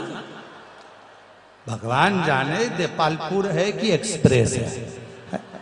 श्री शिवाय नमस्तुभ्यम। श्री शिवाय नमस्तुभ्यम। श्री शिवाय नमस्तुभ्यम। फिर निवेदन करूंगा, शिव महापुराण के बीच में जब ये मंत्र बोलो तो बाबा से निवेदन कर कर बोलना कि बाबा मेरी ये मनोकामना है, 3 महीने में पूरी होती है। शिव पुराण सुनते हैं तो मेरी कामना भी आप 3 महीने में पूरी कर देना। बाबा से निवेदन कर कर, शिव महापुराण का मूल मंत्र है।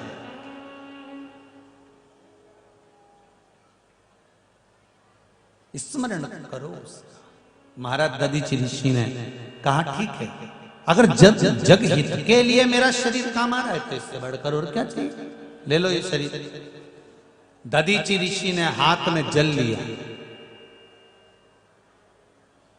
संपूर्ण ब्रह्मांड जगत के कल्याण के लिए दधीचि ऋषि अपने प्राणों को छोड़कर ये अस्थियां दान देता है। शायद इसीलिए ये जो लोग आजकल जमाने में करते हैं ना, देह दान, सुना है कि नहीं सुना? देह दान, नेत्र दान, ये क्यों करते हैं? ये दधीचि ऋषि की कथा से कुछ लिया होगा इन्होंने कि जीते जी आप अपना शरीर दान लिखकर चले जाओ, जब आपके प्राण छूटेंगे मेडिकल की टीम आएगी, आपके नेत्रों को जो कार्ययुक्त चीजें हैं उसको निकालकर दूसरे के शरीर में उसको लगा दिया जाएगा, जिससे किसी संसार के मनुष्य का एक हित हो जाए, एक हित हो जाए।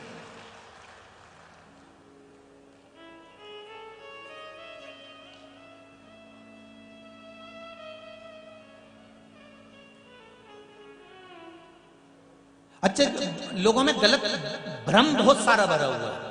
कई लोग कहते हैं आंखें दान मत करो, नेत्र दान करके चले जाओगे तो अगला जन्म में अंधा पैदा होगा। तो कहीं का बेवड़ा मर गया तो क्या बेवड़ा पैदा होगा? अंधा पैदा होगा। कहां से लाए हो ऐसा बटोर बटोर कर?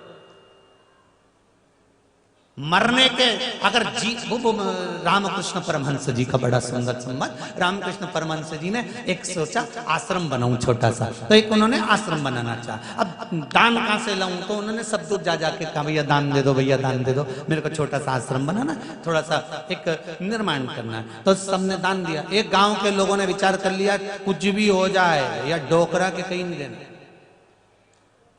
कुछ भी हो जाए अपने को इस बाबा को 1 रुपया नहीं देना। सारे गांव के लोगों ने नियम बना लिया। सरपंच साहब ने सबके खबर करवा दी इसको 1 रुपया मत देना। अब रामकृष्ण परमहंस जी वहीं आ गए और रामकृष्ण परमहंस जी आए और सब दूर जाके के भैया कुछ भिक्षा दो, भैया कुछ दो, आश्रम के लिए कुछ दो, भैया कुछ दो। पर गांव के लोग तो टस से मस नहीं हो। रामकृष्ण परमहंस जी ने भी सोच लिया अपन भी यहाँ से है, जब तक दान नहीं लेंगे तब तक जाएंगे नहीं।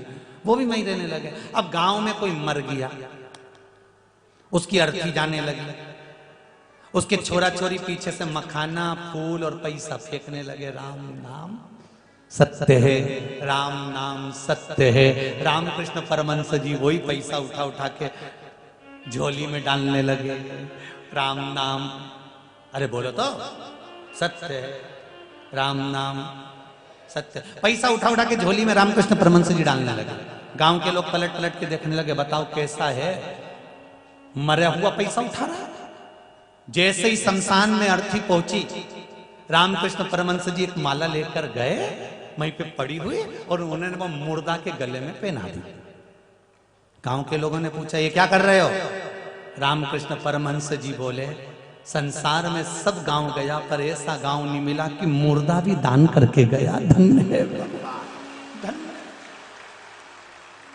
ऐसा गांव नहीं मिला कि मुर्दा भी दान करके गया। इतना में तो सरपंच साहब ने कोनी मार के बोला, अरे मरा हुआ दान करके अपन तो जिंदा बैठा करो। दान करो। फिर दान करना चालू। तो ये दधीची ऋषि की अस्थियां जा रही हैं। दधीची ऋषि कोई साधारण शरीर छोड़ रहा हूं मैं, ये अस्थियां आपको दान में दे रहा हूं। अगर जीते जी कुछ नहीं कर पाओ तो मरने के बाद लिख कर चले जाना कि मैं जब मरी जाऊं तो हमारी आंख किसी बेचारा अंधा के काम ही जाए, इससे बढ़कर और क्या चाहिए। कई करोगा ही का अचार डालोगा, कई बूंदी छाटोगा। इतना भ्रम पैदा कर दिया लोगों ने कि भाई बताओ अगर आंख दान कर दो तो मरने के बाद अंधा हो, तो कहीं का बेवड़ा मर जाए तो कहीं बेवड़ा हो जाए।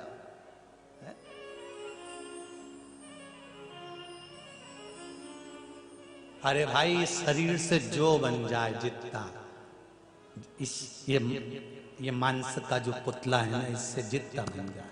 ये समिति वाले आके बोले 11 रुद्र मंदिर बनना है, कथावाज दो मंदिर निर्माण के लिए। हमने कहा शरीर से जितना बन जाएगा, जो कर सकते हैं कर देंगे। ये वाणी और शरीर है, दे दिया लो।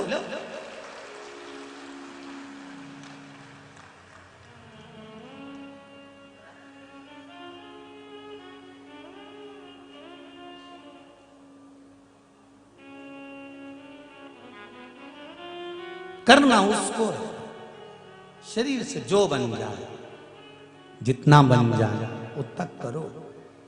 दधीची ऋषि ने अपनी अस्थियां दे दी, अस्थियों के शस्त्र बनाए गए। शस्त्र बनाकर भगवान शंकर के पास लेकर गए। शिवजी से जाकर कहा ये शस्त्र तैयार हुए हैं, इससे बत्रासुर का अंत करना। शंकर भगवान ने कहा ले जाओ। तुम कुछ भी सामग्री अगर बनाते हो, कोई नई चीज लेकर आते हो, कोई नई सामग्री लेकर आते हो, एक बार शंकर के मंदिर में जाकर ये जरूर कह देना कि प्रभु मैंने नई गाड़ी ली है, नई मैंने आइसर उठाई है, नया मैंने ये काम किया है और किसी के बल पर नहीं करा भोलेनाथ, मैंने तेरे बल पर करा है, बाकी कब कोई। भोलेनाथ दया, सब गाइए जरा एक लाइन बस, ज्यादा नहीं, संगीत के साथ नहीं, वैसे गा लो। भोलेनाथ दया करना, मैं तेरे भरोसे।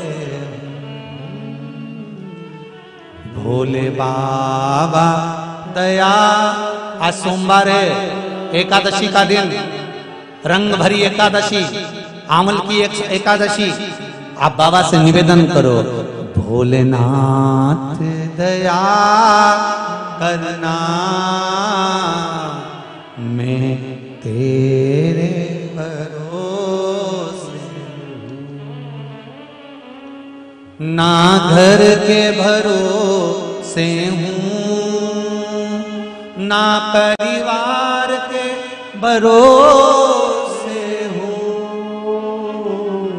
ना घर के भरोसे हूँ, ना परिवार के भरोसे हूँ। भोलेनाथ दया करना, कुबेर भंडारी कृपा करना, मैं तेरे भरोसे, मैं तेरे भरोसे। संसार सब छोड़ देगा मेरे नाथ, पर तू मत छोड़ना। बड़ी आस लगाकर शिव महापुराण की कथा सुन रही हूं मेरे शंकर। लोग रोकते हैं, कहते हैं इतनी भीड़ में क्या करेगी जाकर, क्यों जा रही है, क्यों जा रही है, क्या रखा है कथा में। टीवी के सामने 4 बजे से 7 बजे तक चालू करके बैठ जाती हूँ, लोग हंसते हैं भोलेनाथ, ताना देते हैं लोग, पर शंभु मेरा कुछ नहीं बिगड़ेगा। अगर मेरे मन की अभिलाषा नहीं हुई ना तो लोग तुझ पे हंसेंगे। किसी और वाला महाराज चिल्ला चिल्ला कर कहता है कि वो बेटा है। भोलेनाथ दया करना, मैं तेरे भरोसे हूं। कोई दूसरा नहीं सुनेगा बाबा। ब्रह्मा ब्रह्मलोक में रहते हैं, भगवान विष्णु बैकुंठ लोक में रहते हैं, पर मृत्यु लोक में तो मेरा शिव रहता है ना, उससे तो मैं कह सकती हूं, उससे तो मैं बोल सकती हूं। कहो, दिल की कहो, दिल से कहो।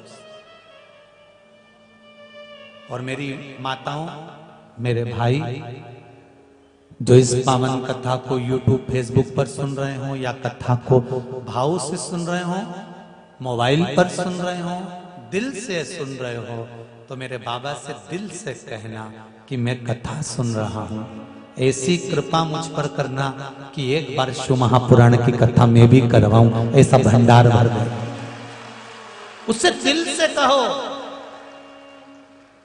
मैं तेरे भरोसे हूं, कोई नहीं मेरा।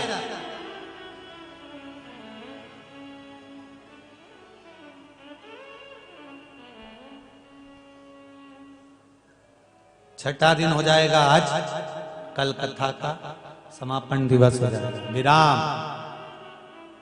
फिर 24 तारीख से 30 तारीख तक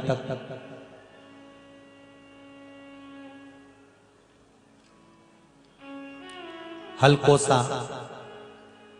छुरिया, राजनंद गांव, छत्तीसगढ़ में प्रारंभ हो जाएगी कथा। इस पूरी कथा में 7 दिन में जो आपको अच्छा लगा हो ना, उसको जिंदगी में उतारना। और शिव मंदिर जितने हो, जहां जहां से आप लोग आए और आपके गांव में जितने शंकर के मंदिर हैं, उस मंदिर में 1 लोटा पानी चढ़ाने का नियम बना लेना, सार्थक जिंदगी हो जाए। किसी का इंतजार मत करना, ये लो पत्र में लिखा है, सुन लो।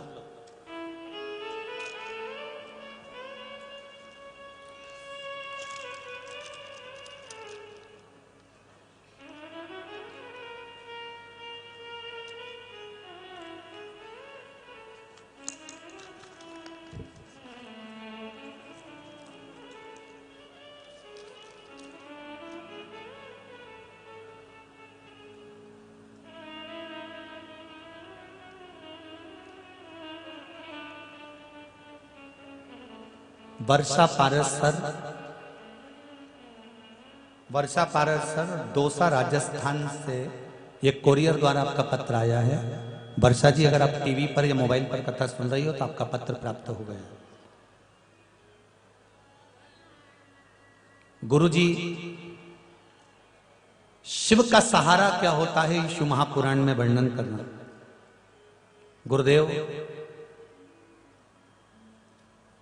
मेरे पांव में हड्डियों में गैप बता दिया था डॉक्टर ने, और 4 दिन के अंदर ऑपरेशन होना था गुरुदेव। शिव महापुराण में बेलपत्री का कथा सुनी थी, उस बेलपत्री को मैंने शंकर पर चढ़ाया और शिव जी से कहकर आई थी केवल कि मैंने, और इसमें एक पत्र में इन्हें बहुत सुंदर बात लिखी है, जो सत्यता है वो लिख दी कि मैं किसी मंदिर में नहीं जाती थी और ना मेरा पति कोई मंदिर जाता था, हम नास्तिक थे, हमें कोई मतलब नहीं था किसी देवता से। वो तो एक बार अचानक मोबाइल पे आपकी क्लिपिंग आ गई और उस क्लिपिंग को सुनकर मैंने कथा सुनी, और कथा सुनकर मैंने सोचा कि जरा इतना चिल्ला चिल्ला के महाराज, लिखा है पत्र, चिल्ला चिल्ला के महाराज बोलता है तो जरा मैं भी जरा चमत्कार देखूं। बेलपत्री चढ़ाई, उसको 4-5 दिन रोज शिव जी पे जल चढ़ाकर बेलपत्र को खाना चालू करा। गुरुदेव, डॉक्टर को दूसरी बार दिखाने गई तो घुटने के ऑपरेशन के लिए मना कर दिया। ये विश्वास है। ये पत्र है। एक पत्र और किसी बेटी ने लिखा है, जो स्टूडेंट है किसी कॉलेज की,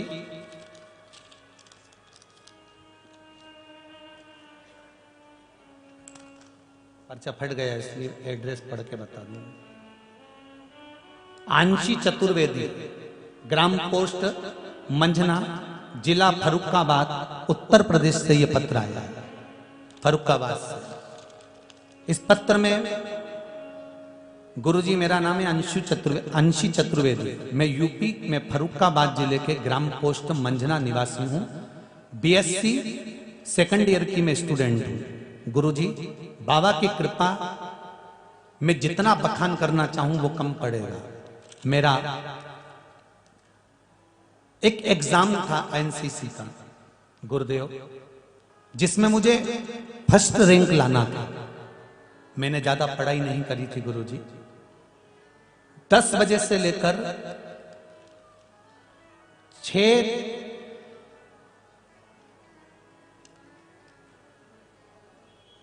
10 बजे से लेकर 11:30 बजे तक ऑनलाइन एग्जाम था गुरुदेव।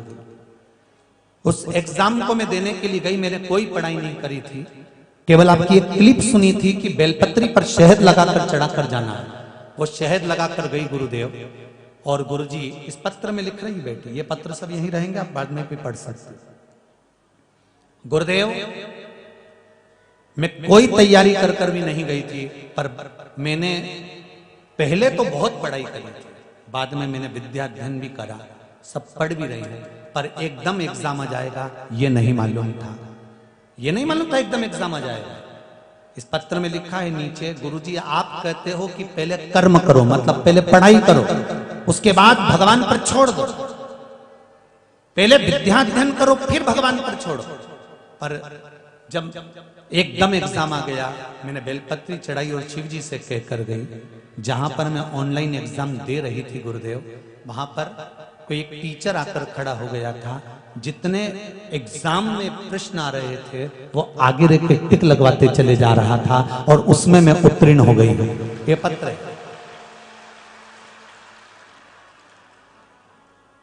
ये पत्र है।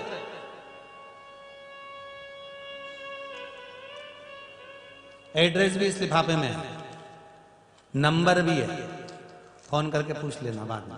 कहीं सियोर वाला महाराज तो लिख के नहीं ले आया पत्र।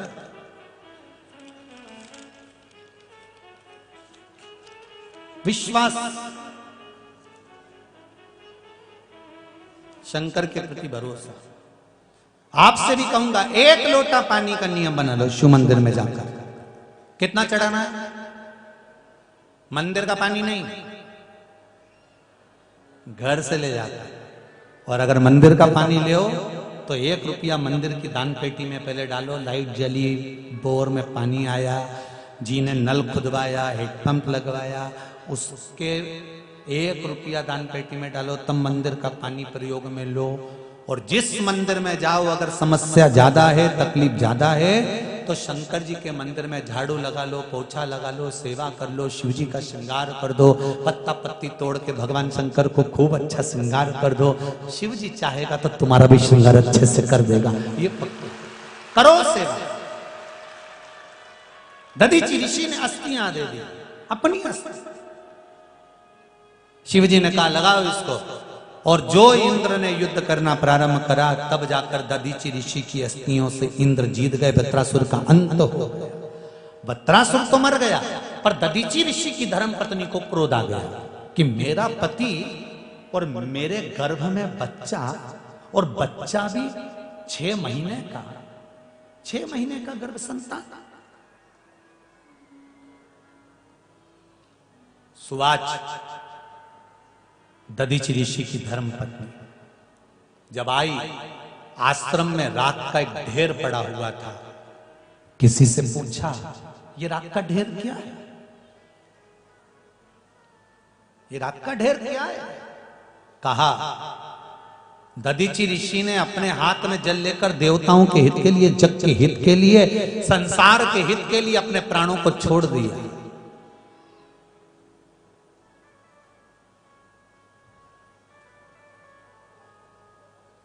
जो दुनिया के हित के लिए कुछ अच्छा कर कर जाता है, उसका नाम संसार में हर बार लिया जाता है। जो अच्छा कर कर जाता है उसका नाम लिया जाता है। और जो आया और यूं चले गया तो उके कौन याद करे? वो ऐसा तो घना मरता रहेगा। अच्छा कर कर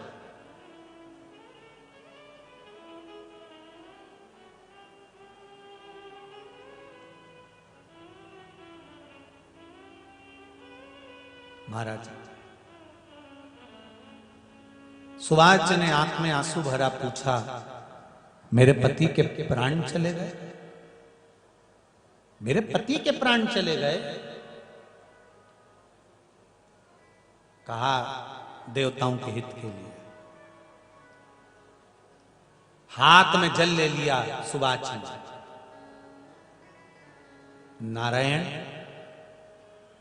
ब्रह्मा, शिव, देवताओं, तुमने चाल चल दी, मेरे पति के प्राण ले लिए और तुमने ये नहीं देखा कि उसकी पत्नी गर्भ से। मैं श्राप देती हूं देवताओं तुमको कि तुम्हारी धर्म पत्नी का कभी गर्भ नहीं ठहरेगा। तुम्हारी पत्नियों के गर्भ से कभी संतान नहीं होगी। मैं श्राप देती हूं। उठाया 2 पत्थर और सुबार्च ने पीपल के वृक्ष के नीचे अपने गर्भ पर पत्थर मारना प्रारंभ करा। शिवजी सामने आकर खड़े हो गए। ए सुबार्च, क्या कर रही है? सुबार्च कहती है, जब पति नहीं है तो उसके साथ सती तो होना है ना मुझको, और अगर पति के साथ सती होना है तो इस बच्चे को मेरे साथीत्व के साथ क्यों लेकर जाऊंगी? सुबार्च, नहीं, अपने बच्चे को जन्म दो, उसके बाद भले तुम प्राण छोड़ो। नहीं स्वामी, प्राण तो अभी छोड़ूंगी मैं। और सुबार्च को खूब समझाया पर नहीं मानी। आखिरी में 2 पत्थर उठाकर सुबार्च ने गर्भ पर अपने मारना प्रारंभ करा। बच्चा प्रसव हो गया। 6 महीने के बच्चे को शंकर भगवान ने देखा कि प्रसव हो गया, पीपल की कोटर में उसको रख दिया। जिस कोटर में छोटा सा पीपल के 2 डालियां गई हुई थी, उस डाली के अंदर एक कोटर थी, और उस कोटर के अंदर शंकर भगवान ने उस सुबार्च के बच्चे को, सुबार्च के 6 महीने के संतान को, 7 महीने के संतान को उठाकर उस कोटर में डाल दिया, उस कोटर में रख दिया।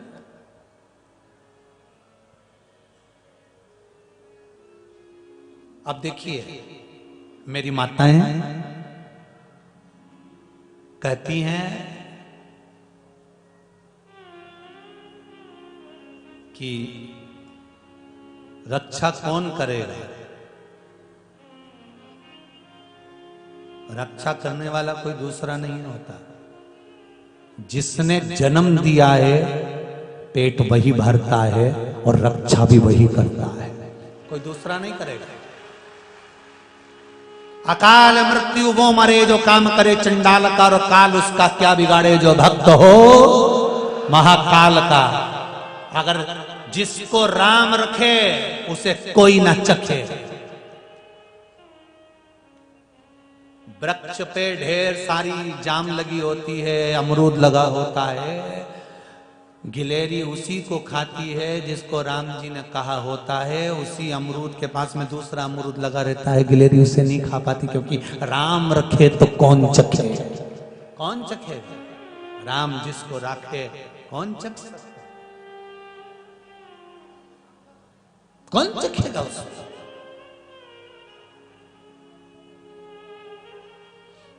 अब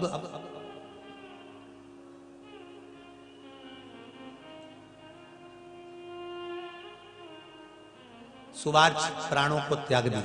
पीपल के पेड़ की कोटर में वो बच्चा रखा है 7 महीने का। ये हमारे भारत की भूमि पर जितने रिसर्च करने वाले होते हैं ना, ये अलग से कोई पेटी, अलग से कोई सामान, अलग से प्लास्टिक सर्जरी का मेथड नहीं लाते। ये हमारे पुराणों में जो कहा है ना कि गणेश जी को हाथी का मुंह लगा दिया, ये प्लास्टिक सर्जरी, ये हमारे देश से निकली हुई एक वैज्ञानिक, एक सुंदर रिसर्च है। और एक रिसर्च और, जो 7 महीने में बच्चे जन्म ले लेते हैं, उनको पेटी में रखा जाता है, ICU में रखा जाता है, उसको संभाल के रखा जाता है। ये कहां से लिया? ये दधीचि ऋषि की कथा से लिया कि कोटर में, पीपल की उस कोटर में शंकर जी ने उस 7 महीने के बच्चे को रख दिया कि इसको पाल पोस के बड़ा करना है 90 महीने तक।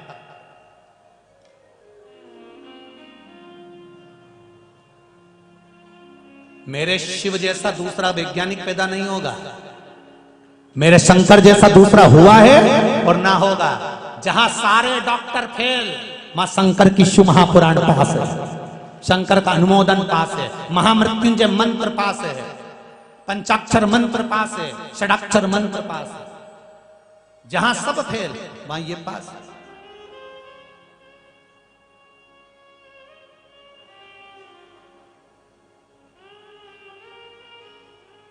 जब डॉक्टर भी जवाब दे देते हैं ना, तब वो शिव काम आपके बीच में हमारे वो दरबार के यहाँ जहाँ हम रुके हैं बेटमा में, तो वहाँ उनके रिश्तेदार कोई आए थे और बता रहे थे कि हमारा बच्चा का प्लेटलेट घट गया था और उसको डॉक्टरों ने भी कह दिया था, तो बैठे होंगे कहीं ना कहीं जिसने हमको बताया था, तो डॉक्टर ने भी कह दिया था कि इसमें अब कुछ जान बची नहीं है, ऐसा कुछ बता रहे थे। वही दरबार के यहाँ जहाँ हम रुके वहाँ पर उनकी माता जी बता रही थी, और कि इसमें अब कुछ बच्चा नहीं है। डॉक्टर ने हाथ ऊंचे कर दिए थे।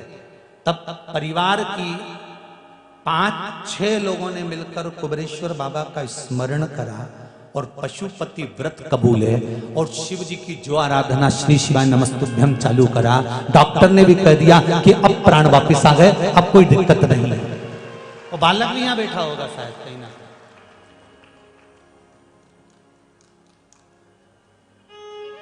क्या नाम है उस बालक का? दरबार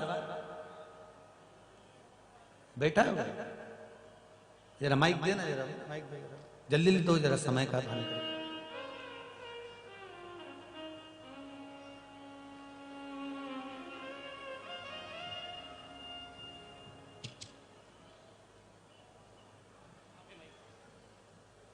क्या नाम था दरबार उसका बालक का? कोई भी बोल रहे एक बात। कुलदीप गुरुदेव। कुलदीप नाम। वो 4-5 लोगों ने मिलकर पशुपति व्रत कर रहे, बोला, निवेदन करा, और आखिरी में शिव कृपा जो होती है।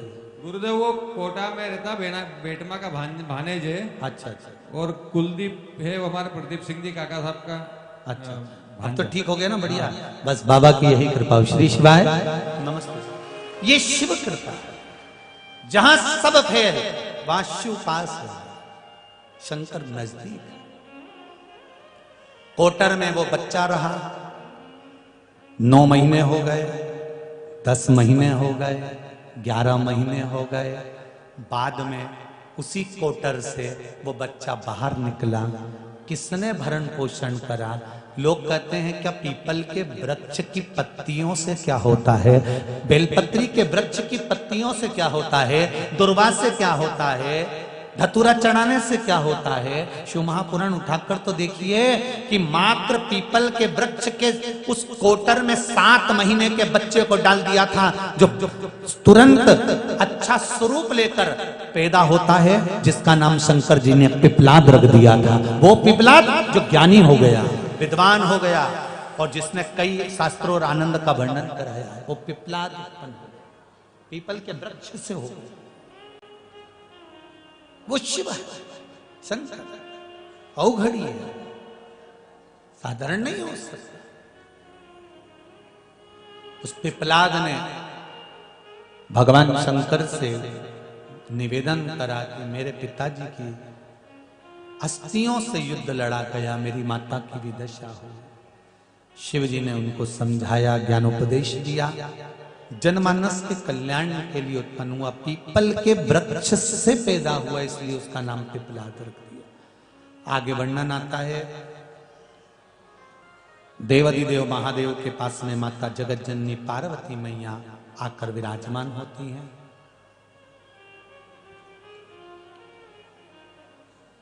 और आद्य शक्ति मां पार्वती जी ने शिव जी से प्रार्थना करी है, बाबा हे भोलेनाथ, हे त्रिकालदर्शी, हे कैलाशी अविनाशी, हे भूत भावन भूतेश्वर, करुणा सागर, करुणा करने वाले, कृपा करिए। बोलो पार्वती क्या हुआ, क्या बात है? पार्वती मैया ने निवेदन करा। पार्वती मैया निवेदन करती हैं, घर में षडानंद कार्तिकेय भी हैं और घर में श्री गणेश जी महाराज भी हैं। प्रभु बच्चों का विवाह हो जाए, इससे बढ़कर और क्या खुशी हो।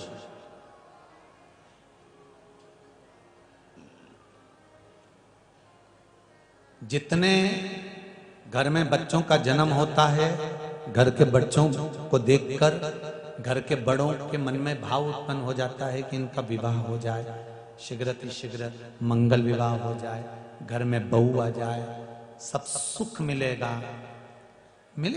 अगर संस्कारित बहू आई ना तो सुख तो मिलेगा। बस पैसा देकर बहू मत लाना, संस्कारवान बहू लेकर आना, जो तुम्हारे घर को लेकर चले और तुमको लेकर चले और पूरे परिवार को साथ कर चले। धन ना देखिए,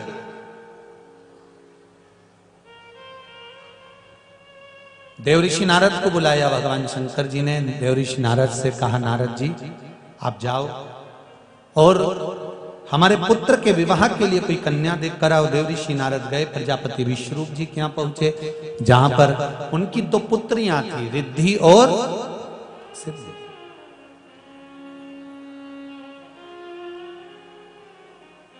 ये आपका भाग्य सौभाग्य है, अभी तक आपके घर के विवाह में गणेश जी आते थे, पहली बार आप गणेश जी के विवाह में आए। ये आपका सौभाग्य है,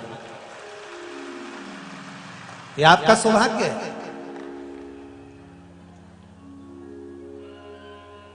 कि गणेश जी के विवाह में आप लोग आए हुए। प्रजापति विश्वरूप जी की दो बेटियां रिद्धि और सिद्धि। देवऋषि नारद जी ने जाकर कहा, प्रभु क्या बात है, बहुत चिंता में दिख रहे हो। प्रजापति विश्वरूप जी ने कहा, घर में दो दो बेटियां हो तो कौन बाप को नींद आएगी बताओ, बेटियों का विवाह करना है। तो इतने में देवऋषि नारद ने बोला, कैसा लड़का चाहिए, वर कैसा चाहिए। तो इतने में प्रजापति विश्वरूप जी बोले, मेरी दोनों बेटियां एक साथ हुई है, इसलिए मैं चाहता हूं कि इनको जो वर मिले ऐसा पति मिले कि बैठे तो लगे कि जमाई बैठा है। इतने में नारद जी बोले, जमाई बिल्कुल ऐसा ही है, एक बार बैठ जाता है तो 10 दिन उठता ही नहीं। देवी जी 9 दिन में उठ जाती है, पर गणेश 10 दिन में उठते, 10 दिन तक उठते ही नहीं। मेरी बेटियों को भोजन का बड़ा शौक है, जब भोजन बने तो जमाई कि नाक में जैसी सुगंध जाए और वो भोजन के लिए आ जाए। नारद जी बोले, नाक की तो पूछो ही मत, तुम ऐसी बड़ी नाक है, सूंड सुंडाला नयन विशाला, कि पूछो ही मत। और सुनो, मेरी बेटियां बहुत धीमे बोलती हैं, कान ऐसे हों कि सब सुनाई दे जाए। नारद जी बोले, कान की तो पूछो ही मत, सूपड़ा है। कान की बात हो तो वो तो सूपड़ा है।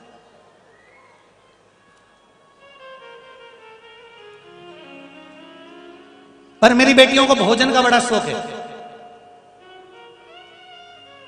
दामाद ऐसा हो जिसको भोजन की रुचि हो।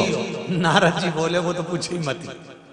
एक बार कुबेर जी क्या खाना खाने गए थे, सब कुछ खा गए, आखिरी में कुबेर जी ने दूबा दी, वो दूबा भी खा गए। खाने में तो पूछो ही मत। महाराज फिर विवाह पक्का पक्का। किनका छोरा के शंकर जी का। अच्छा, आपसे भी निवेदन है, तुम्हारे घर में जितने छोरा छोरी वो किसके हैं? शंकर जी के है? किसके? शिव के दिए हुए, शंकर ने दिए हैं, शंकर संभालेगा।